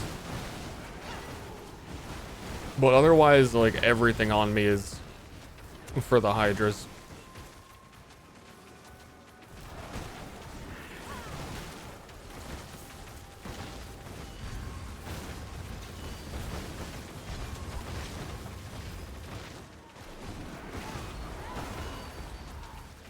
Because that's a whole freaking horde.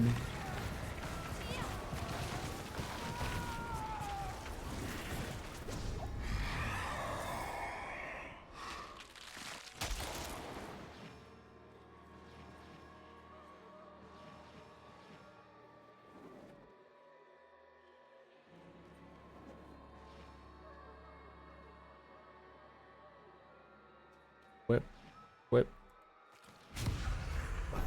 I wish there was more variety in these. This game mode's neat that it's like survival, but also it gives you like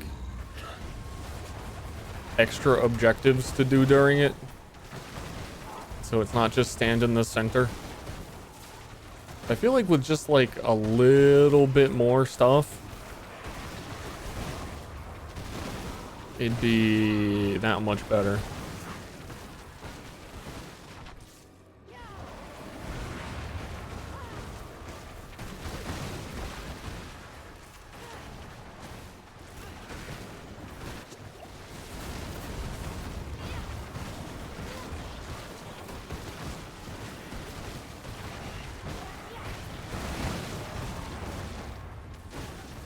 Dude.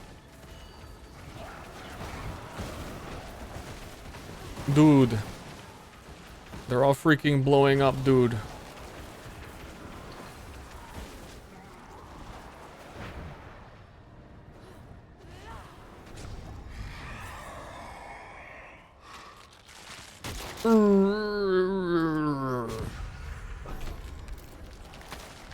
So what, like we're here, we're 93 and one little tick after this wave.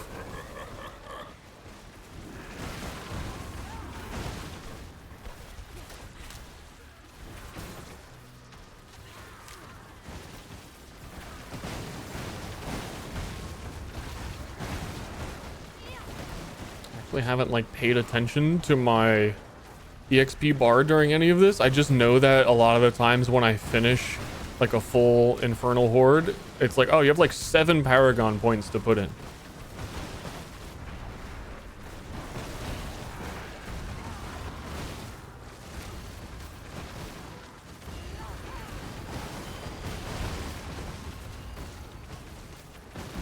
So like maybe even finishing it gives a lot more because it's not even seeming like the bar is going up that quick.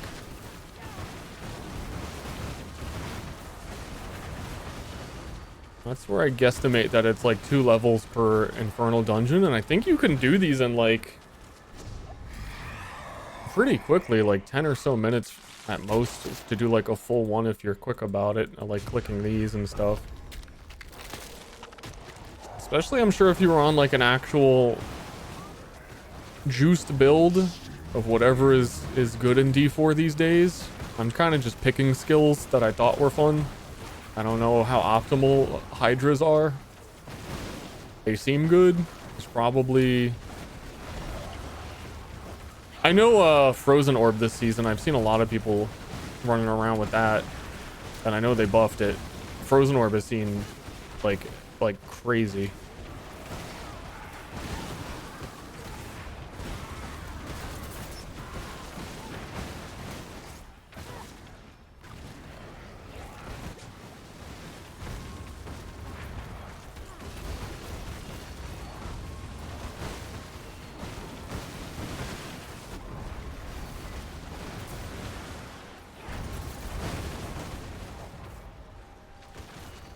All the skills are viable. I'm trying to... you want to play, you want to play Frenzy Werewolf? Check back in with me.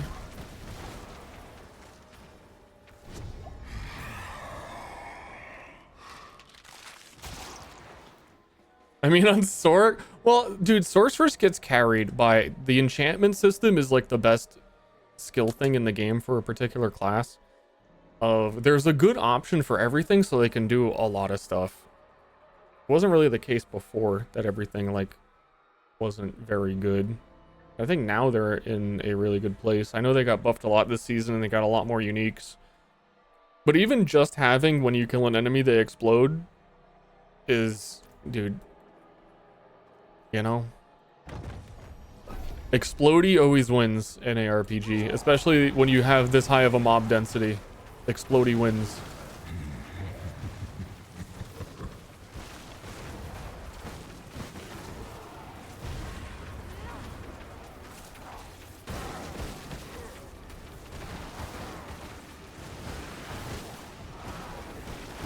I think there's a bit more of that going around in general, though. Again, like D4 Season 1 in beta. I felt like no character had any like actual coverage to hit more than one enemy. Like Rogue had the one piercing shot with bow that was like, dude, this is like the best we're gonna get for clear on Rogue, I guess. And they also had explodes with that.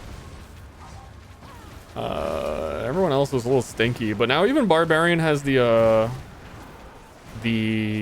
running charge. I forget what that skill is called, where they like have clones of themselves that also charge with it. That shit hits like everything on the screen.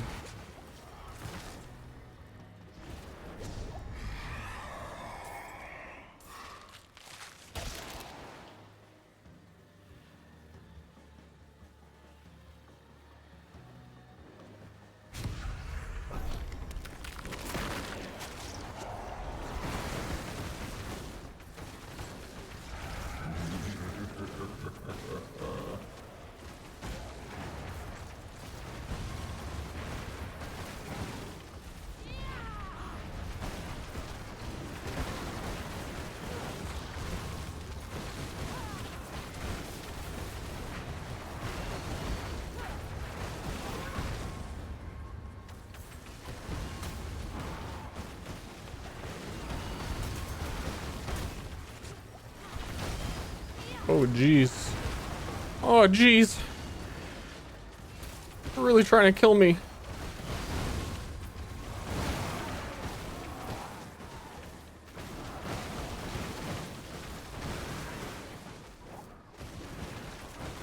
But yeah, I'm surprised that I'm interested in leveling a second character. That's the big takeaway. Not too surprised that I wanted to get this character to the end game to see like what happens past like 90, 100. But the thought that I'm thinking about with the new tempering, a rogue actually sounds interesting is a surprise. So yeah, we were at 93 in one take at that wave. That wasn't the whole area too. We got 4 points, so I think we got a whole extra one from the level before this. This is about a full level, which is probably diminishing now that we're at like 93. I think before we were getting like 2 per, which is pretty dang fast.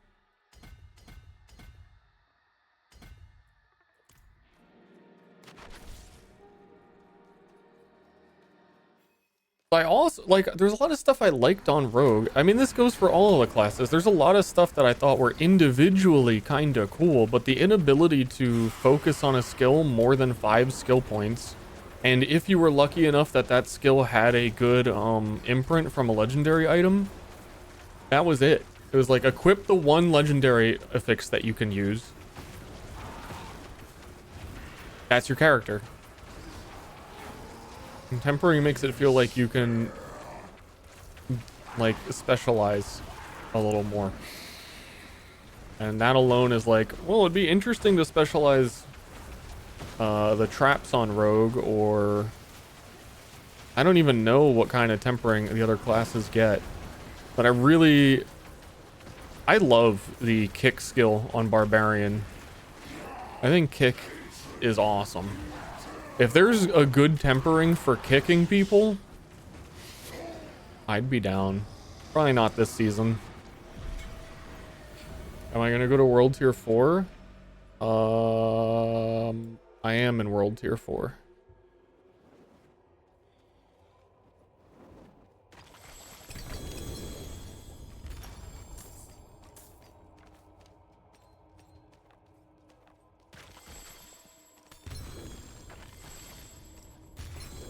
Yeah.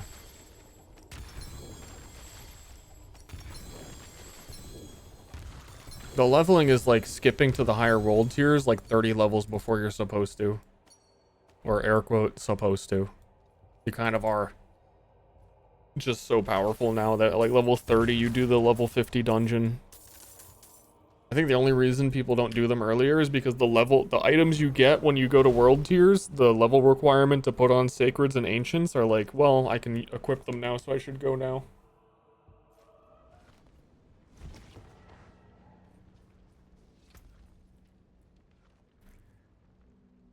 Okie dokie. Okie dokie literature club.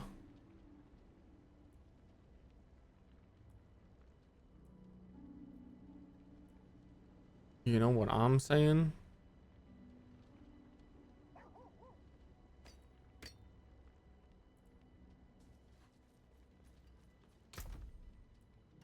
Let's think here about what I need. I need... If I do all this and it sucks, I'm gonna be annoyed. Is what I need. If I do... Okay, here's the actual. If I do all of this and it sucks, then I'm gonna make the rogue. So I guess we just full commit knowing that.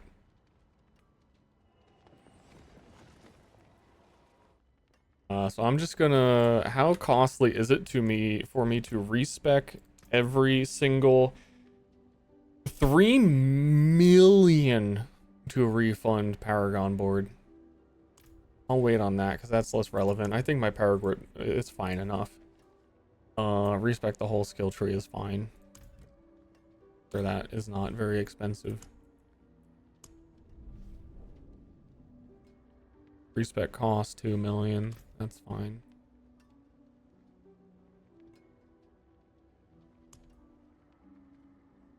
You can also just get like you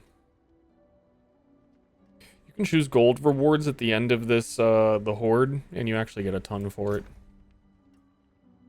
So let me take off everything except for that, because that's +3 conjuration. I can keep on that. But that one's burning. That one's Hydra. I get to keep my boots. That one's Hydra. That one is Hydra, and this one is conjuration damage.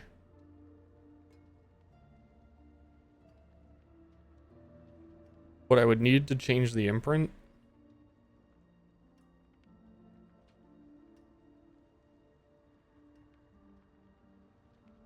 Which is fine. That one is not that great anyway.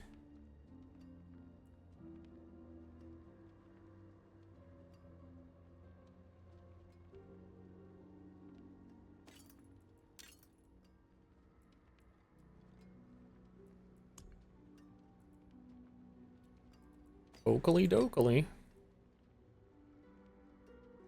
Let me find what the best weapon I have is. This one's just got life. I like having life.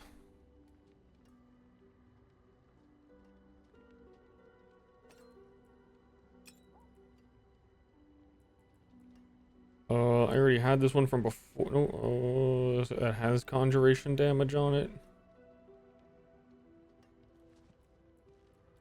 I think that's good enough for me. The test.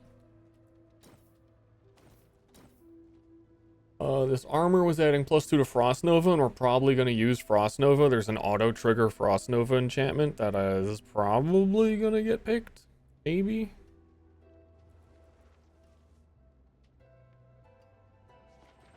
It's got max life as well.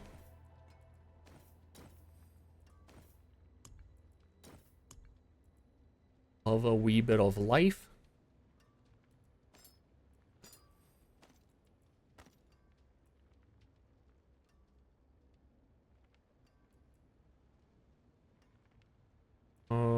Wasn't there? Oh, this was the pants with the double thingy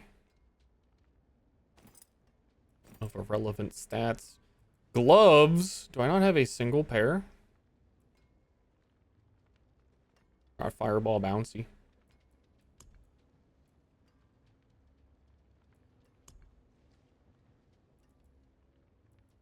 I guess we'll obel some gloves.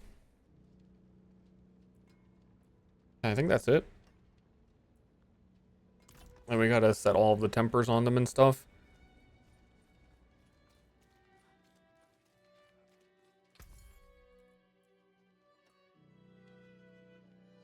Very not much. Oh, bad luck. Try. Is it even gonna give me 925? So it did.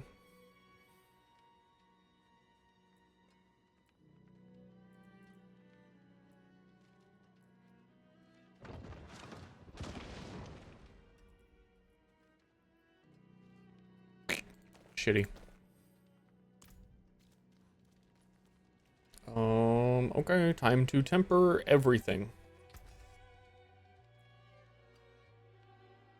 Let me do occultist shit first. Item. Add my power. Search. Ice Blade. Ice Blade's chance to apply vulnerable is increased by 20%, and the vulnerable duration is 4 seconds. You gain vulnerable damage. This is what I was wondering, if I should use a two-hander, because then that value goes up, and Ice Blade's chance to apply vulnerable is their chance to lower their duration, or lower their cooldown. And I don't think there's another weapon transmog thingy, whatever the fuck, imprint that's going to be as good as that.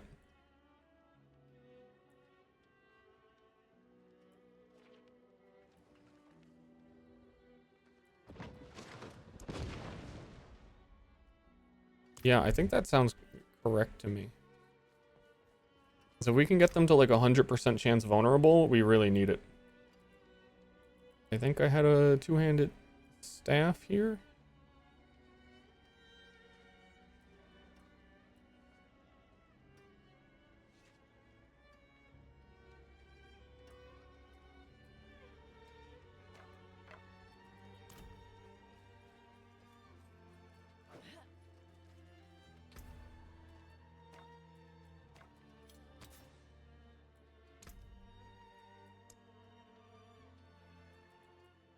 Wait, this is what I mean for like how the game felt before. All of the codex shit, all the imprints, there is one that modifies Ice Blade. So that's the most you could do to specialize. Like, well, that's okay. I guess my Ice Blades apply vulnerable. That's not like super good. It simply is. it just is. Neither of these are two-handed, right?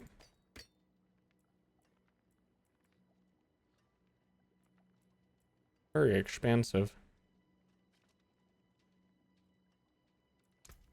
Ah, good fortune letters. 60% multiplier vulnerable damage, actually, is a lot as well.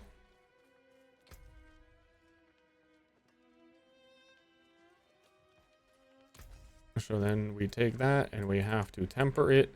We have to go to weapons and we have to... I suppose you should do tempering first because you could just not hit the thing you want to have. You're looking for a chance to summon a second Ice Blades. You have to get pretty fucking unlucky though. And yet it still makes you click 5 times to do this.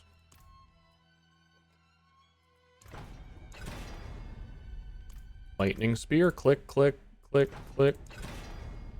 Lightning Spear, click, click, click, click. Ice Blades, 47% chance, absolute low roll. Bottom of the barrel.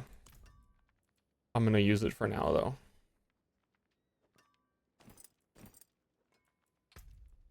Is there any weird utility thing? I wish you could like hold Alt and see what those do. What is Snap Freeze? I have to like search the whole skill tree for it. Frost skills have a chance to instantly freeze.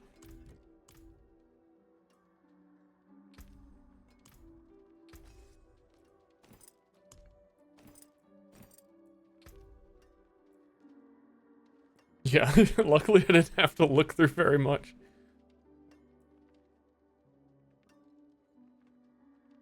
Frost Nova size is actually, I think, what I would want.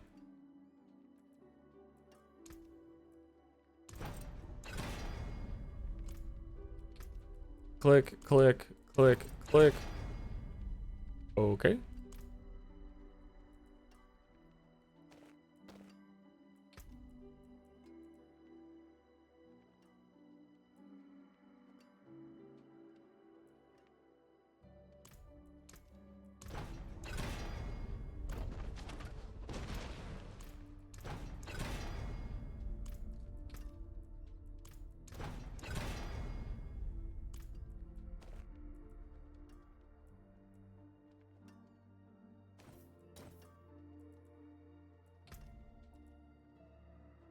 Frost Nova cooldown I think is ideal because I think even when your summons automatically trigger Frost Nova, it's still on a cooldown.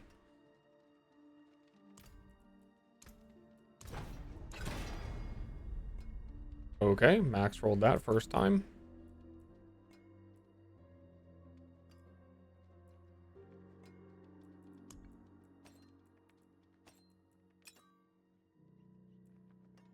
Gonna upgrade this ring. The fuck is potent warding? I think I know what that is. That there is worth the coin.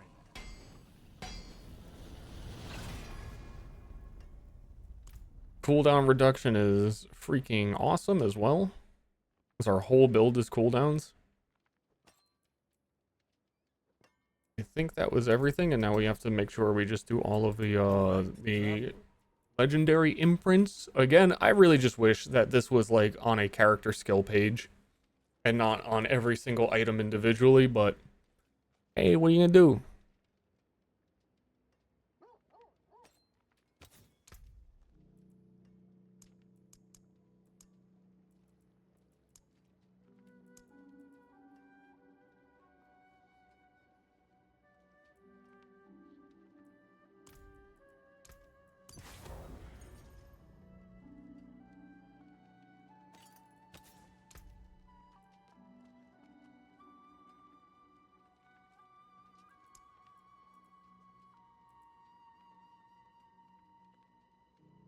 Damage reduction.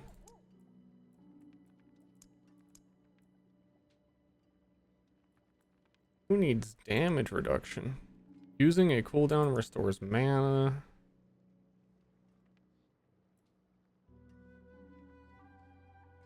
After 5 basic skills, a cooldown is reduced by 2 seconds. Yeah, that's not happening.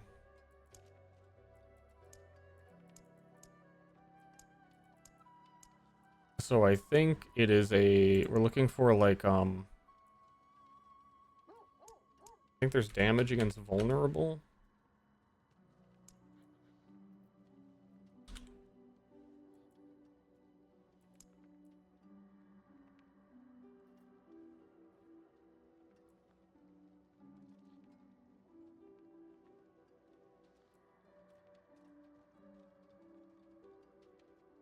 I'm pretty much always going to have a barrier,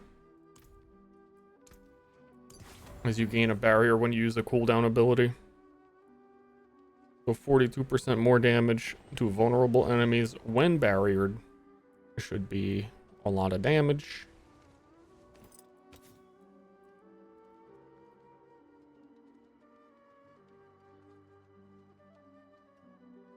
I think I like that on those pants, because increased crowd control duration, we're going to be freezing things and whatnot. I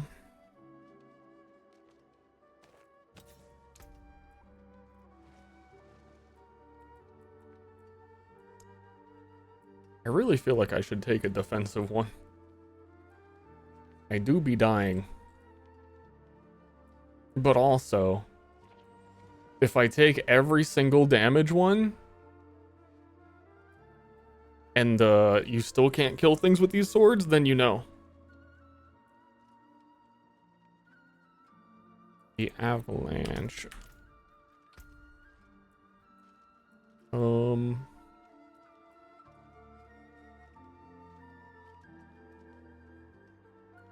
Yeah, I don't know what final thing here would take. After freeze expires, shatter, I think, would probably be the way to go.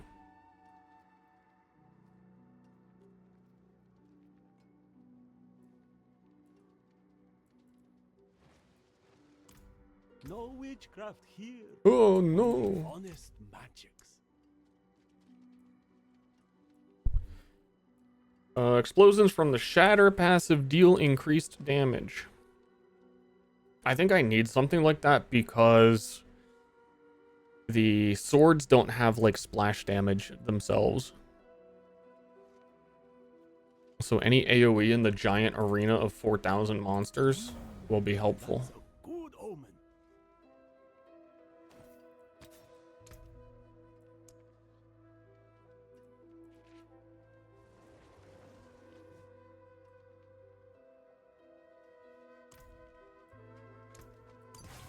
And armor gives damage reduction when using conjuration skills, which I'm always doing. And I think that was every single one of them.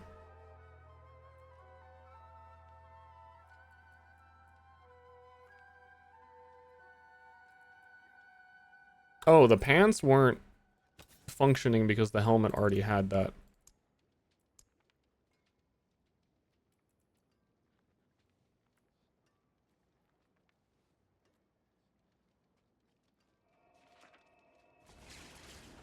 That's kind of neat.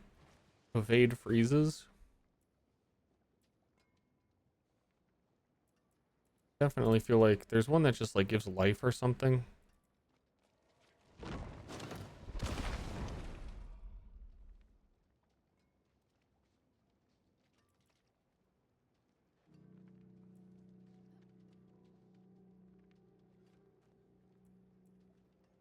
That one seems good.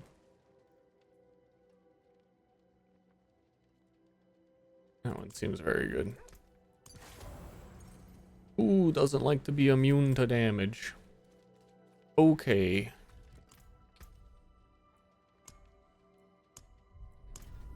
Full respec time. Our basic skill will probably be ice. Let me see. Ice. Explode on chilled enemies. I don't know if any of these actually benefit me in any significant way. The ice one doesn't feel like it does, other than it's something to use. I don't think I need mana. I'm gonna not take the third point in it. Frozen orb, ice shards. I don't think I want any of these either, though. So we already have 3 in potent warding because of the thing, the one skill or whatever. But that gives you resistances and max resistances when you use a skill of a certain type. But we're gonna be using 3 element types, so that's actually really good on us. And I might want 1 in fireball for the explodes on the enchantment, because you need to have it unlocked in order to use the enchantment. We are a 100% into Frost Nova.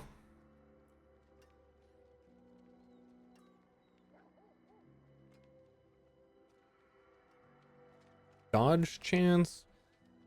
We shouldn't need to make things vulnerable because our swords do, so... You know. Glass cannon for real.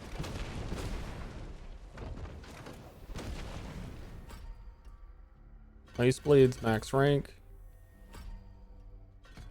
Every time, so you are following along, every time an ice blade hits someone and makes them vulnerable, it reduces their cooldown by 0.5 seconds, which is the whole gimmick of just summoning ice blades, and they have like something now like an 80% chance. Oh, wait.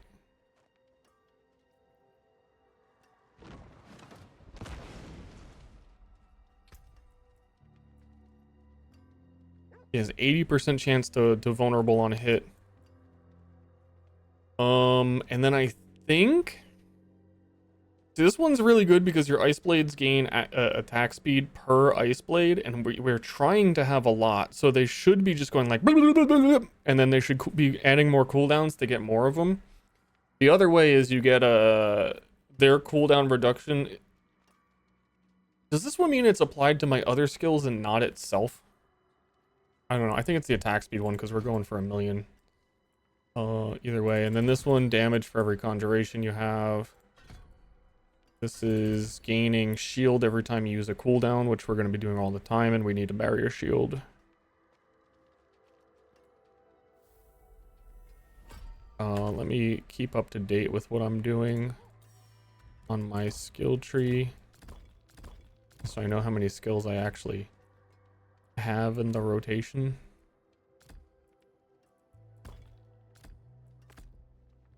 I'm gonna want lightning spear because it's a conjuration. There's no reason not to have a hydra, I guess, as well. And we have Frost Nova, which we're gonna try and put as our enchantment. Lucky hit conjuration skills have a chance to unleash a Frost Nova when they hit, which I think has their own cooldown. And I don't know if the Ice Blade one is worth it. For every 40 seconds in cooldowns I spend, you spawn an Ice Blade. I don't, like, if that's the goal, I don't see why not.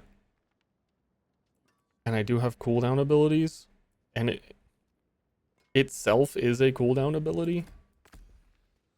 I never think this one is very good, though.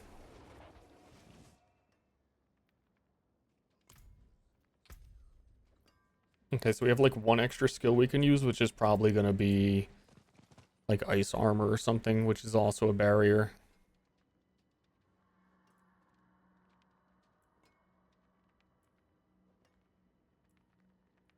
I don't think I need an extra barrier, so maybe just flame shield.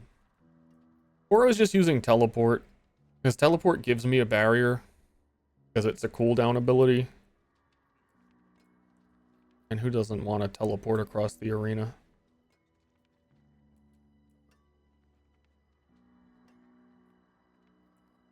Or there's the ultimate deep freeze, which is a 50-second cooldown, so it'll auto summon a ice blade. Because it's 40 seconds worth of cooldown. I'll try that. It also gets gain a barrier. and your non-ultimate cooldowns are reset. Okay.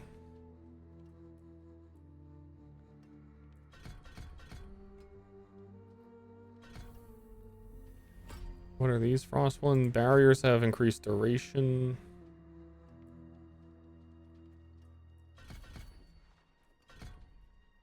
Have a lot of skill points. And then we were taking shatter, so frozen enemies explode. Oh yeah, so we shouldn't need fireball as an enchantment. Lucky hit 15%.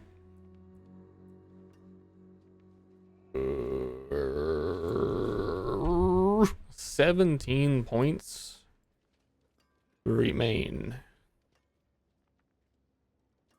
What the fuck am I doing with 17 points?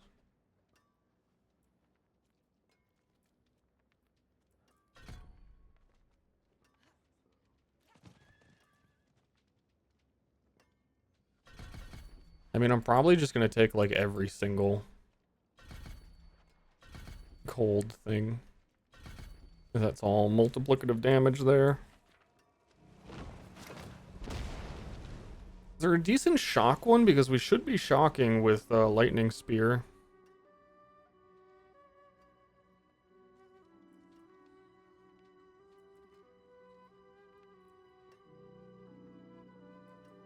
Those aren't great. Crackling energies.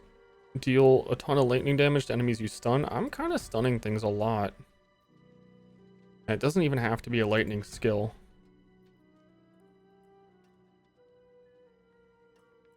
I mean, we also are presumably summoning hydras. I might drop hydras from this. I'm not sure how useful they actually are. But I should... I didn't actually get lightning spear.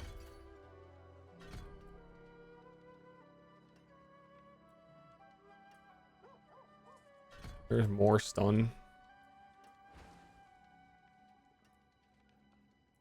I don't know. I think Hydra is bait. Even though it's a conjuration. I just don't think it's going to feel good when there's only 2 of them with like none of the heads. I feel like just some other cooldown ability for the whole like rotation or a blizzard to slow things would be better. Or a defensive skill.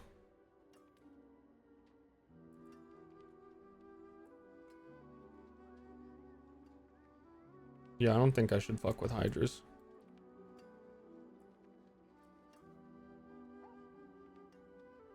So it's kind of at that point like ice armor or flame shield. I think I want flame shield because we have the things that are when you deal certain damage types, the other damage types get stronger, which is why Hydra might be a good idea. I don't know.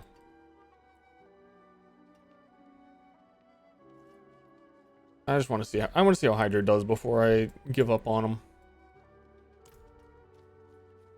I'm going to do an easier. Do we have a tier 2? We were doing tier 3. We're just gonna go into an easier defense and see if there's anything weird. If this functions at all.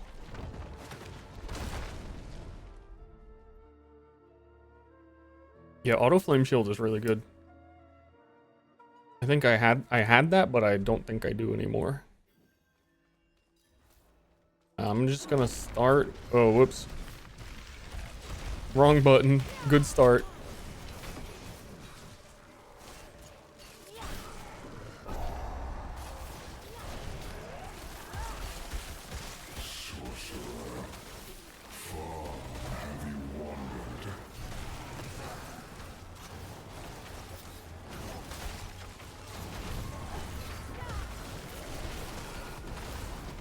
I really feel like they're not reducing cooldown very much. I've seen it do better before. Yeah, I don't even have any right now.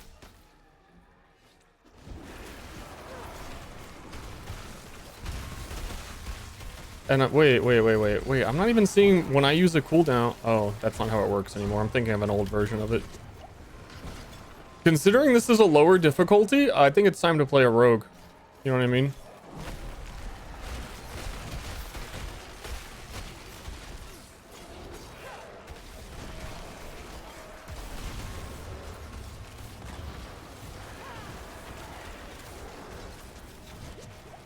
Yeah, this is quite pitiful.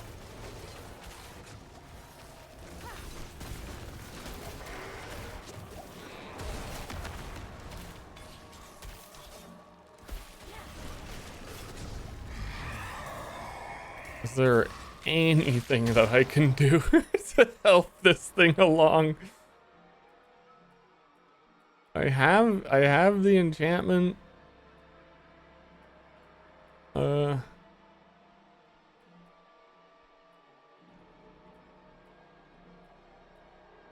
was thinking if I could replace the Frost Nova enchantment with anything.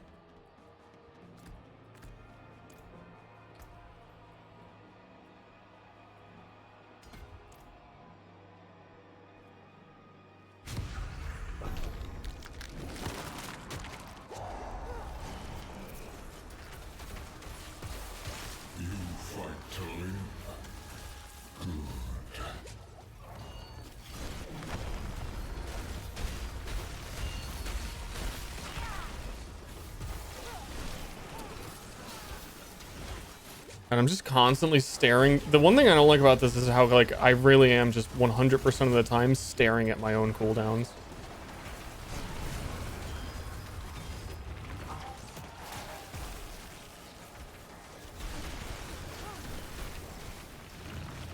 This is fucking terrible.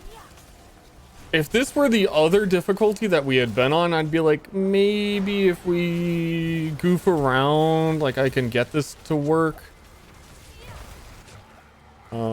Fairly hopeless. Knowing that this is like a whole tier lower. Yeah, what level are these monsters? 94, the other one they're 100. It's not that big of a difference, but like, goddamn, dude. That's a shame. So I guess it kind of does come down to what I was saying on this particular skill still. When they had the vampire powers out, I think there was some stuff you could do to help these that doesn't exist anymore. But you basically only have one codex imprint that modifies ice blades. That's it. So when that one's not good enough,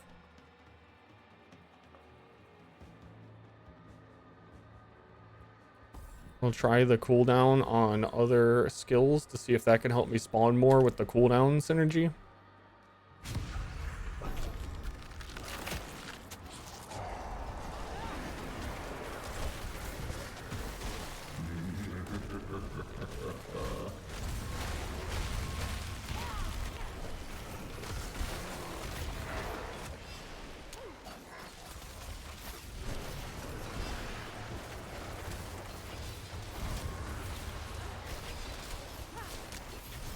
Not really. Like,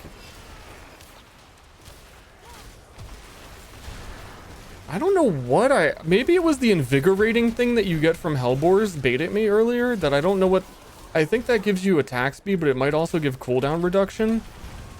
Yeah, that's gotta be what it was. That one time I was trying this when I still had the Hydra build, and it was like the cooldowns were just like super quick, and it was feeling really good. But I think that was it. It was starting from a 5-second cooldown because of the invigorating that you can get in this game mode.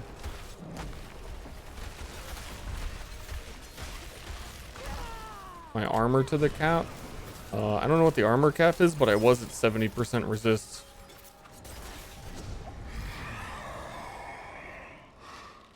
My issue is not defense. Yeah, and we're getting to 82% resist when we cast all of our shit.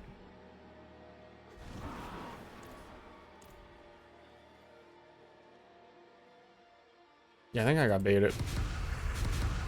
That's fine. Like I said, I want to try a rogue.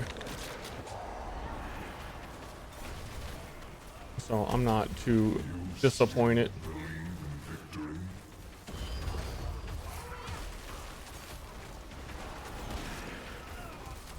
And I don't know, at that point I might like not be too far off of being done after rogue time.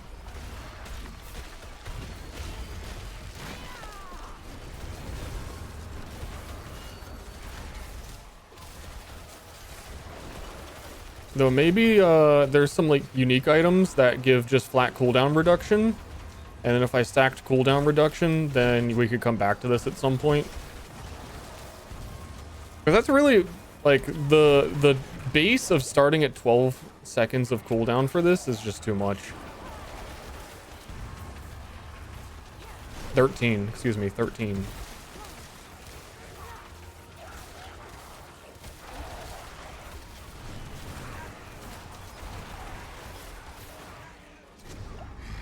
I'm curious if on the bosses it feels better when they're all hitting a single target and not chasing around individual targets.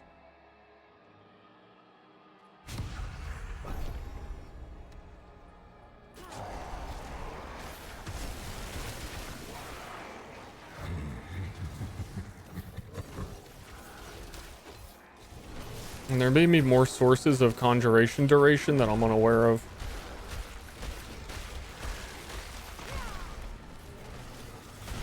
Because I don't really have cooldown on other, like, one item I have it.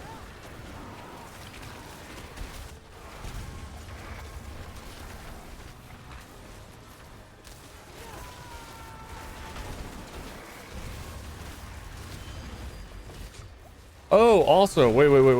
We just got enhancement on our enchantments, which would make our... Technically, we would be spawning more. Because if it's 20% stronger, I assume it's 20% less cooldown I need to use to summon the free one.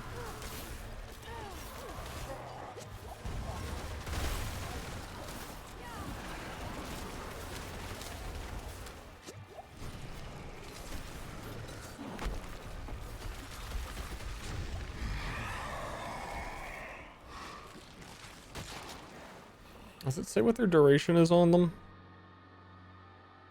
7.2 seconds. Yeah, you need like duration and more cooldown on like every item you can possibly get it on.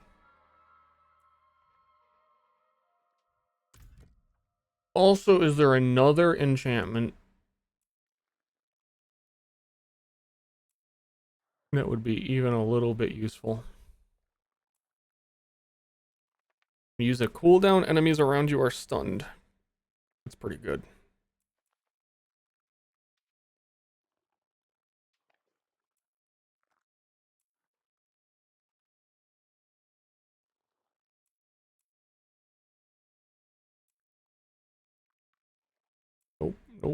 Nope.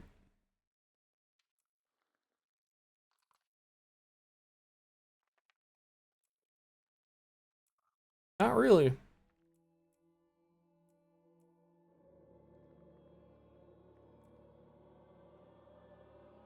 Not really.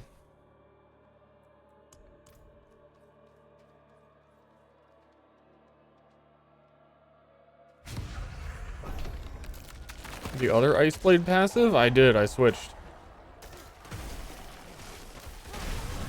I tried both of them.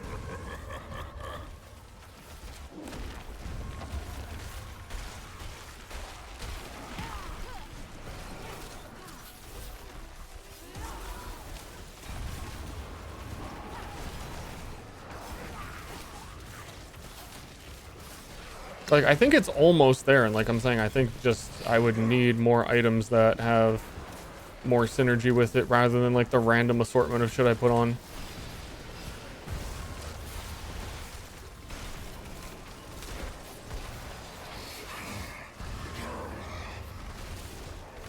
Like unless we had like an absolute fucking horde, they do not have enough clear. And they kind of seem like bots that just apply vulnerable for you. Is always how they've felt, rather than like a main thing. It's really hard to specialize in them, like I said, because there's only one... There's one enchantment and there is one codex imprint, and that is it.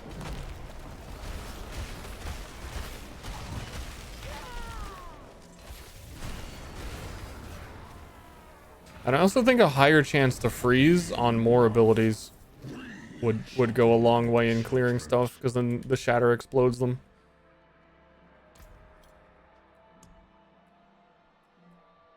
And I think I had avoided some of that. I'm not sure how the freeze mechanic works in this game very well, though. So like while you have a barrier, apply more chill, but does chill lead to freeze? Choose repeatedly chilling an enemy freezes it? Yeah, then I need that.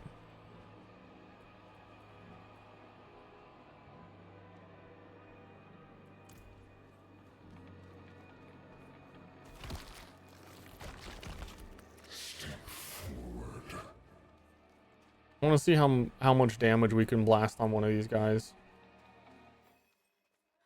Paragon board lead to more build diversity? Slightly. I feel like the Paragon boards are kind of like the skill tree, and then when you really read through it, you ultimately just go like, oh yeah, I'm supposed to get that one.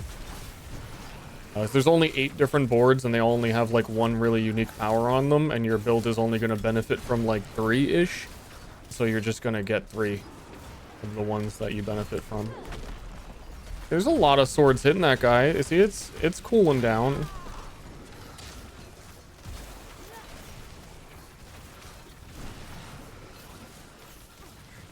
Just look how slow they are, though. That he walked a little bit and they just couldn't attack. And their cooldown is dependent on them constantly hitting things. That's another big issue. But if they had more movement speed, then that would help make them viable.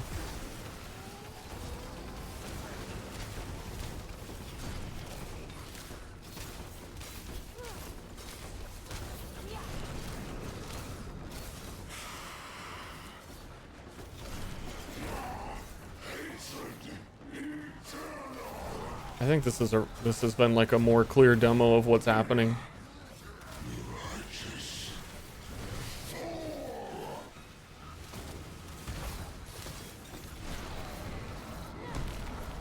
Sometimes they speed over, but then like when something slightly walks backwards, they are inept.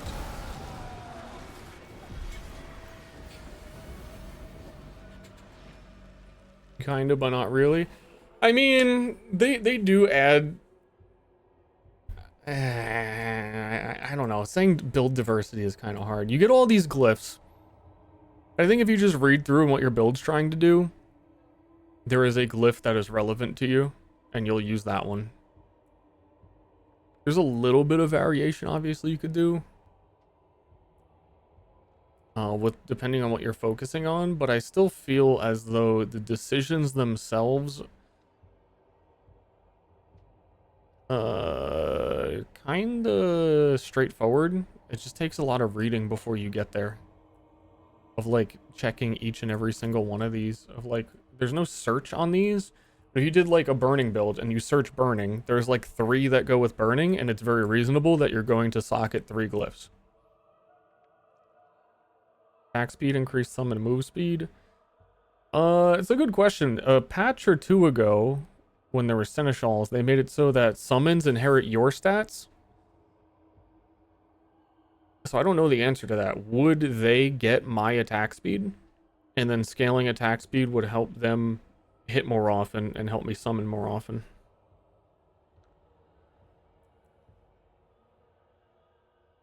Because they're also not traditional summons because they don't have health pools. I don't know if it's counting them as like spells or if they are inheriting my stats or not. And if they're not inheriting my stats... Oh, here's a good glyph example, by the way. Every pyromancy skill you cast or every second you channel incinerate increases your fire damage. So it's like, dude, are you using incinerate? You put this glyph on, right? Right?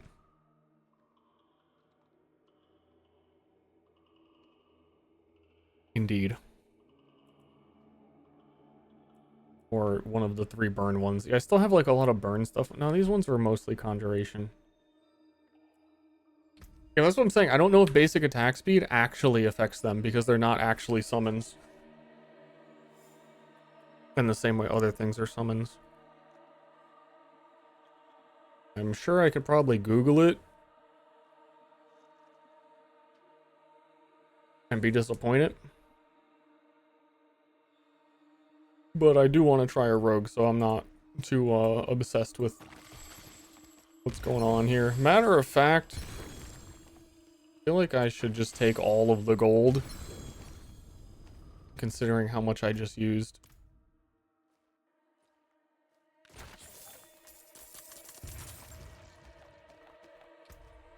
That was 3 million. Rouge is really fun. The every time I've tried to play this game, I feel like Rogue has been my most selected one. There's nothing I can do to like hand me down to a character to make them stronger. Like, can I give them better gems that they can't just craft themselves with the shared stash?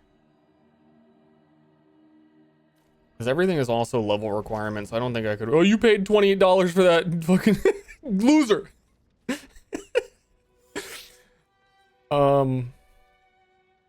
Yeah. I got distracted.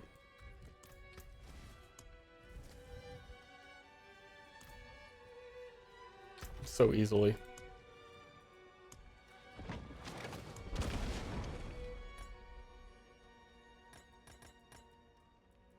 I suppose you can give no, required level 50 on elixirs? Are you for real? That's weird.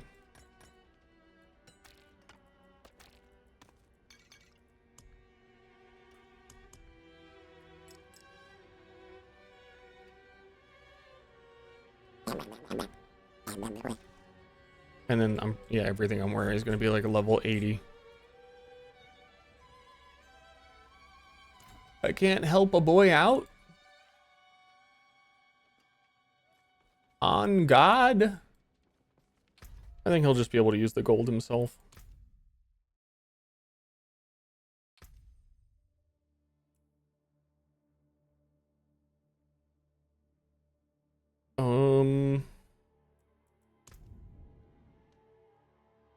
Is it rogue? Let me think of things I would want to try. If there's a tempering for kick on barbarian, I would just kick on repeat. But I know that's going to be some goofball shit. Rogue, I want to do the grenade and trap build and just put traps down everywhere in that arena. Or see if they have like double shot basic bow stuff. Or what I tried to do in the past, which was kind of like, it kind of worked. There's a unique bow that changes your ultimate arrow rain to do like every damage of every element. And I think now you can like temper specifically ultimate cooldown and damage. Probably actually do some of that. Necromancer is a fucking loser.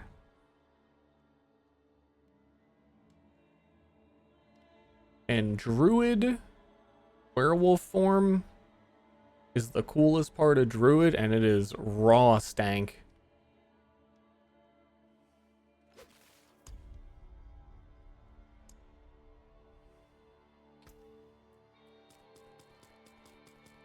Can't you just like fully redo your character after you leave now? So you don't have to like obsess. Or am I wrong? With the like 4 character differences they have. You're gonna be covered in armor anyway. Sure.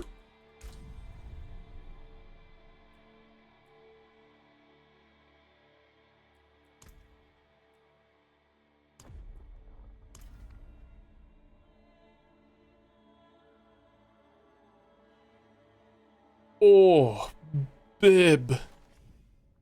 Oh, Bib. We gotta go stop Diablo, Bib. He's fucking terrorizing again. Bib, I have to do the whole quest line again, Bib. Why would you make me do that, I saw the weak Bib? a pack of lambs feasting on wolves. Wait! Oh, Bib.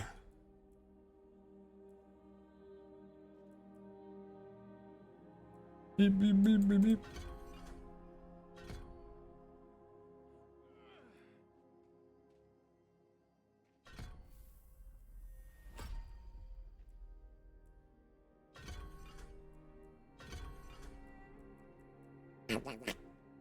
I feel like I'm gonna level this. I'm gonna miss my Hydras on my goofed up character.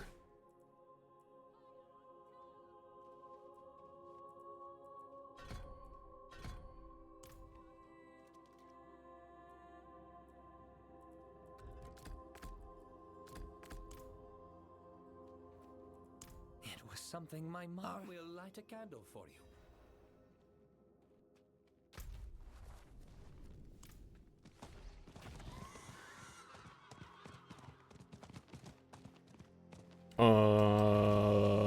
I mean, are you able to buy like a weapon at the start? Surely there's something you can do when you start playing Diablo 4 on a new character. You can buy pants. That looks You can buy a pair of pants. Okay.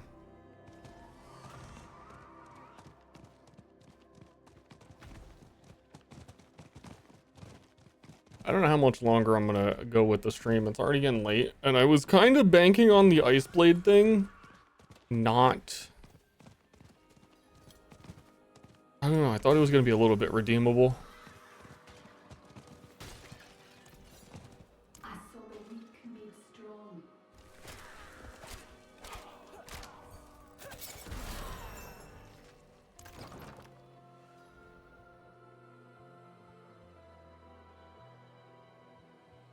I assume you have to do this whole quest, otherwise you couldn't do the Infernal Horde later. You! Set the fires! The Wanderer is on us! Everyone be calm. Calm. I invited the one. You need to be fucking calm, dude. What? We are the mother's tribe. Oh, blessed mother. To begin. You guys don't even know I'm a millionaire. The mother's power. Your birthright. I can buy you the mother's love. Sure, why not? It'll take a basic sacrifice. Nothing too unsavory. Go on and fetch me one of them Khazra livers. Make sure it's ripe.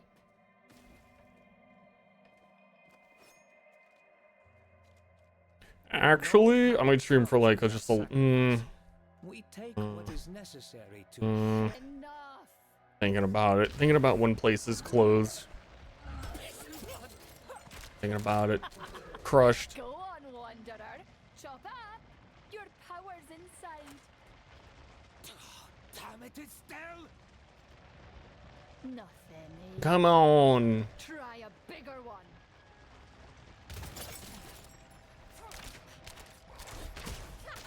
There she is. A paltry taste of the power the mother. Ooh, she gave me a taste of poultry. Enjoy it.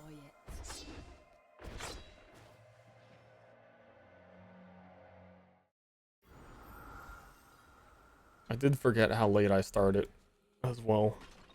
It's already like 5 p.m. by the. And who did I not talk to? I did your thing.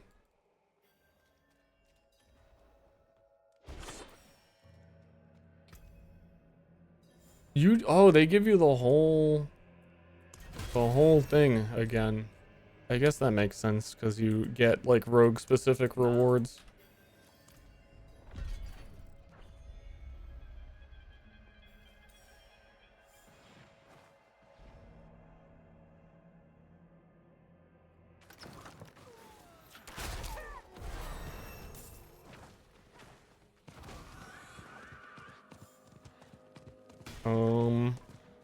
How gigafast do you level? Going straight to the Blood Maiden.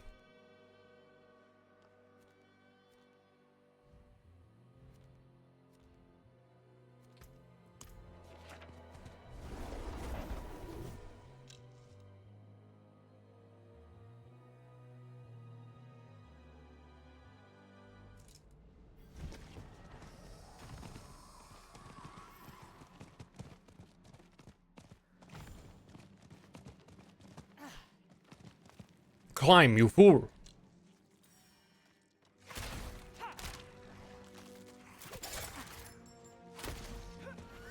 Actually, I want to get there when I'm like level 5. I don't want to kill things. Apparently I'm level 5 already. Wait a minute. Oh, it moved. It doesn't exist anymore. There's no Helltide. Fuck. And it's not going to be back for like 5 minutes.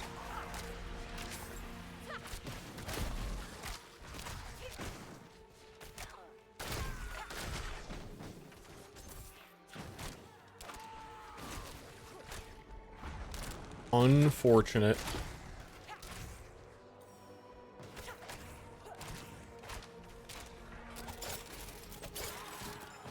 Unfreaking forch. Don't touch that sword. They're gonna give you a quest. Don't fall for the trap.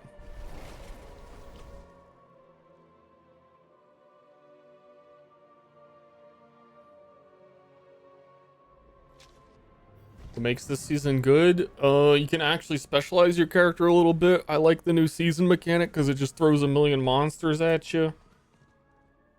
You get to skip a lot of the leveling because it goes way faster now, so you can actually get to some of that decision making quickly, and leveling faster skips over the early gearing, which is awful, as you have to replace your gear. Like, I mean, you still do. Seemingly every 10 minutes, you're like, well, I have to equip the same shit on the same gear. Probably could have done without some of that if I knew what I was doing a bit more, though. I like trying things, and just the slight variation of new skills, essentially, with tempering is the biggest part.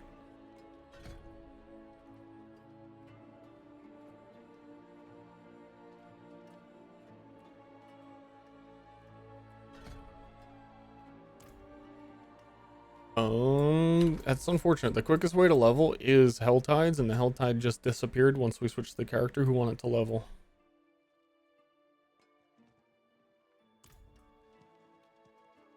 Leveling is really fast now once you get to World Tier 3 and can do the Infernal Horde.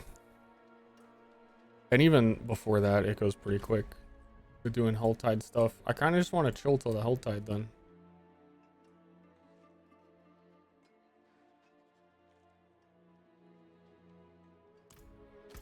Oh yeah.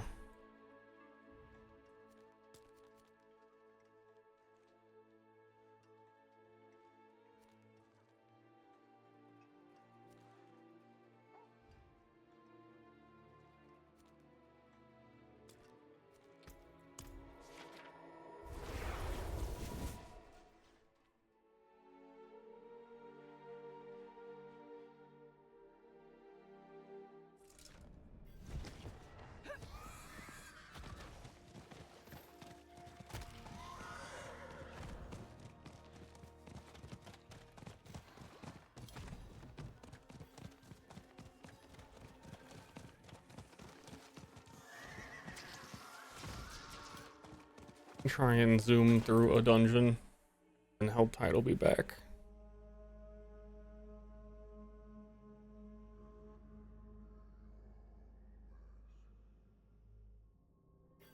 Snake.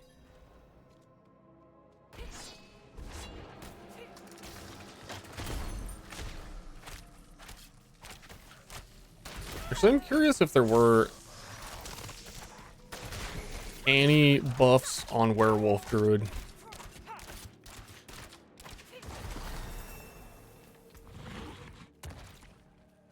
I looked through a little bit of the patch notes, and I was kind of surprised that there wasn't like a ton of balance changes.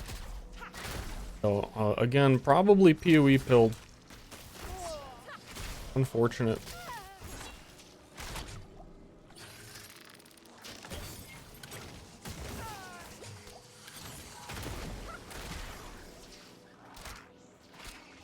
Or, well, they said there was a ton of balance changes, I think. But when I look, I'm PoE build. And go, oh, that's... Okay, gotta reset expectations.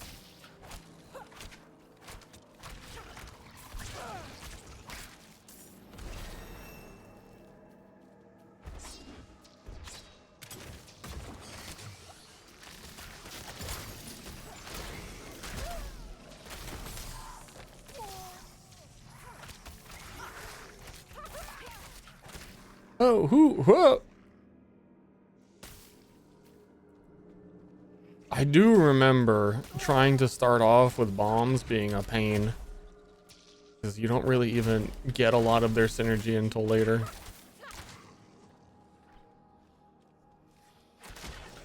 And for quite a long time, it just feels like all you have is poison trap.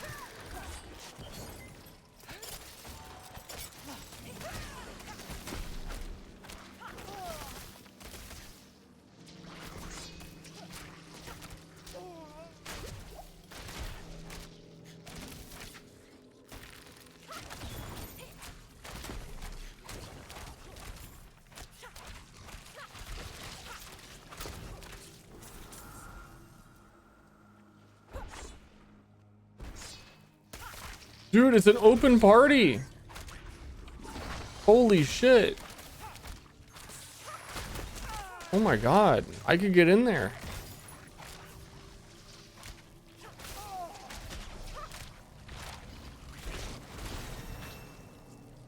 Ah, probably filled up. There's probably people jumping on that.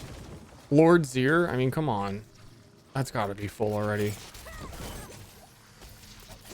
This is like the fucking weirdest bot message I've ever seen on Twitch.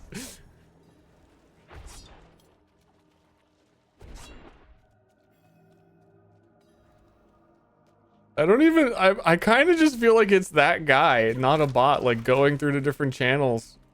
Like, dude, okay, I'm about to do this. Time to go, like, try and recruit.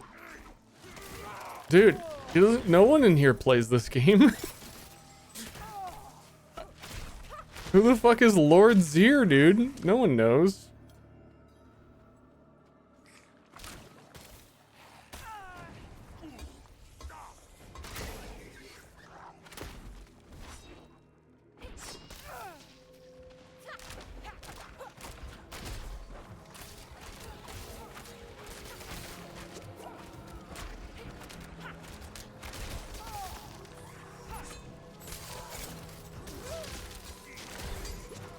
Suck on my poison trap, nerds. Hey, if anybody wants to get last spot in my Shadow Depths level 8 run here. The Butcher level, what? My whole other character never saw the Butcher. Not even once. Dude, what the fuck?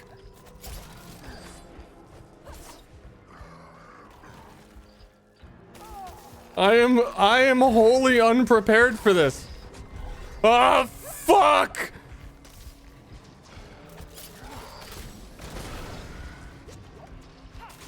Oh god!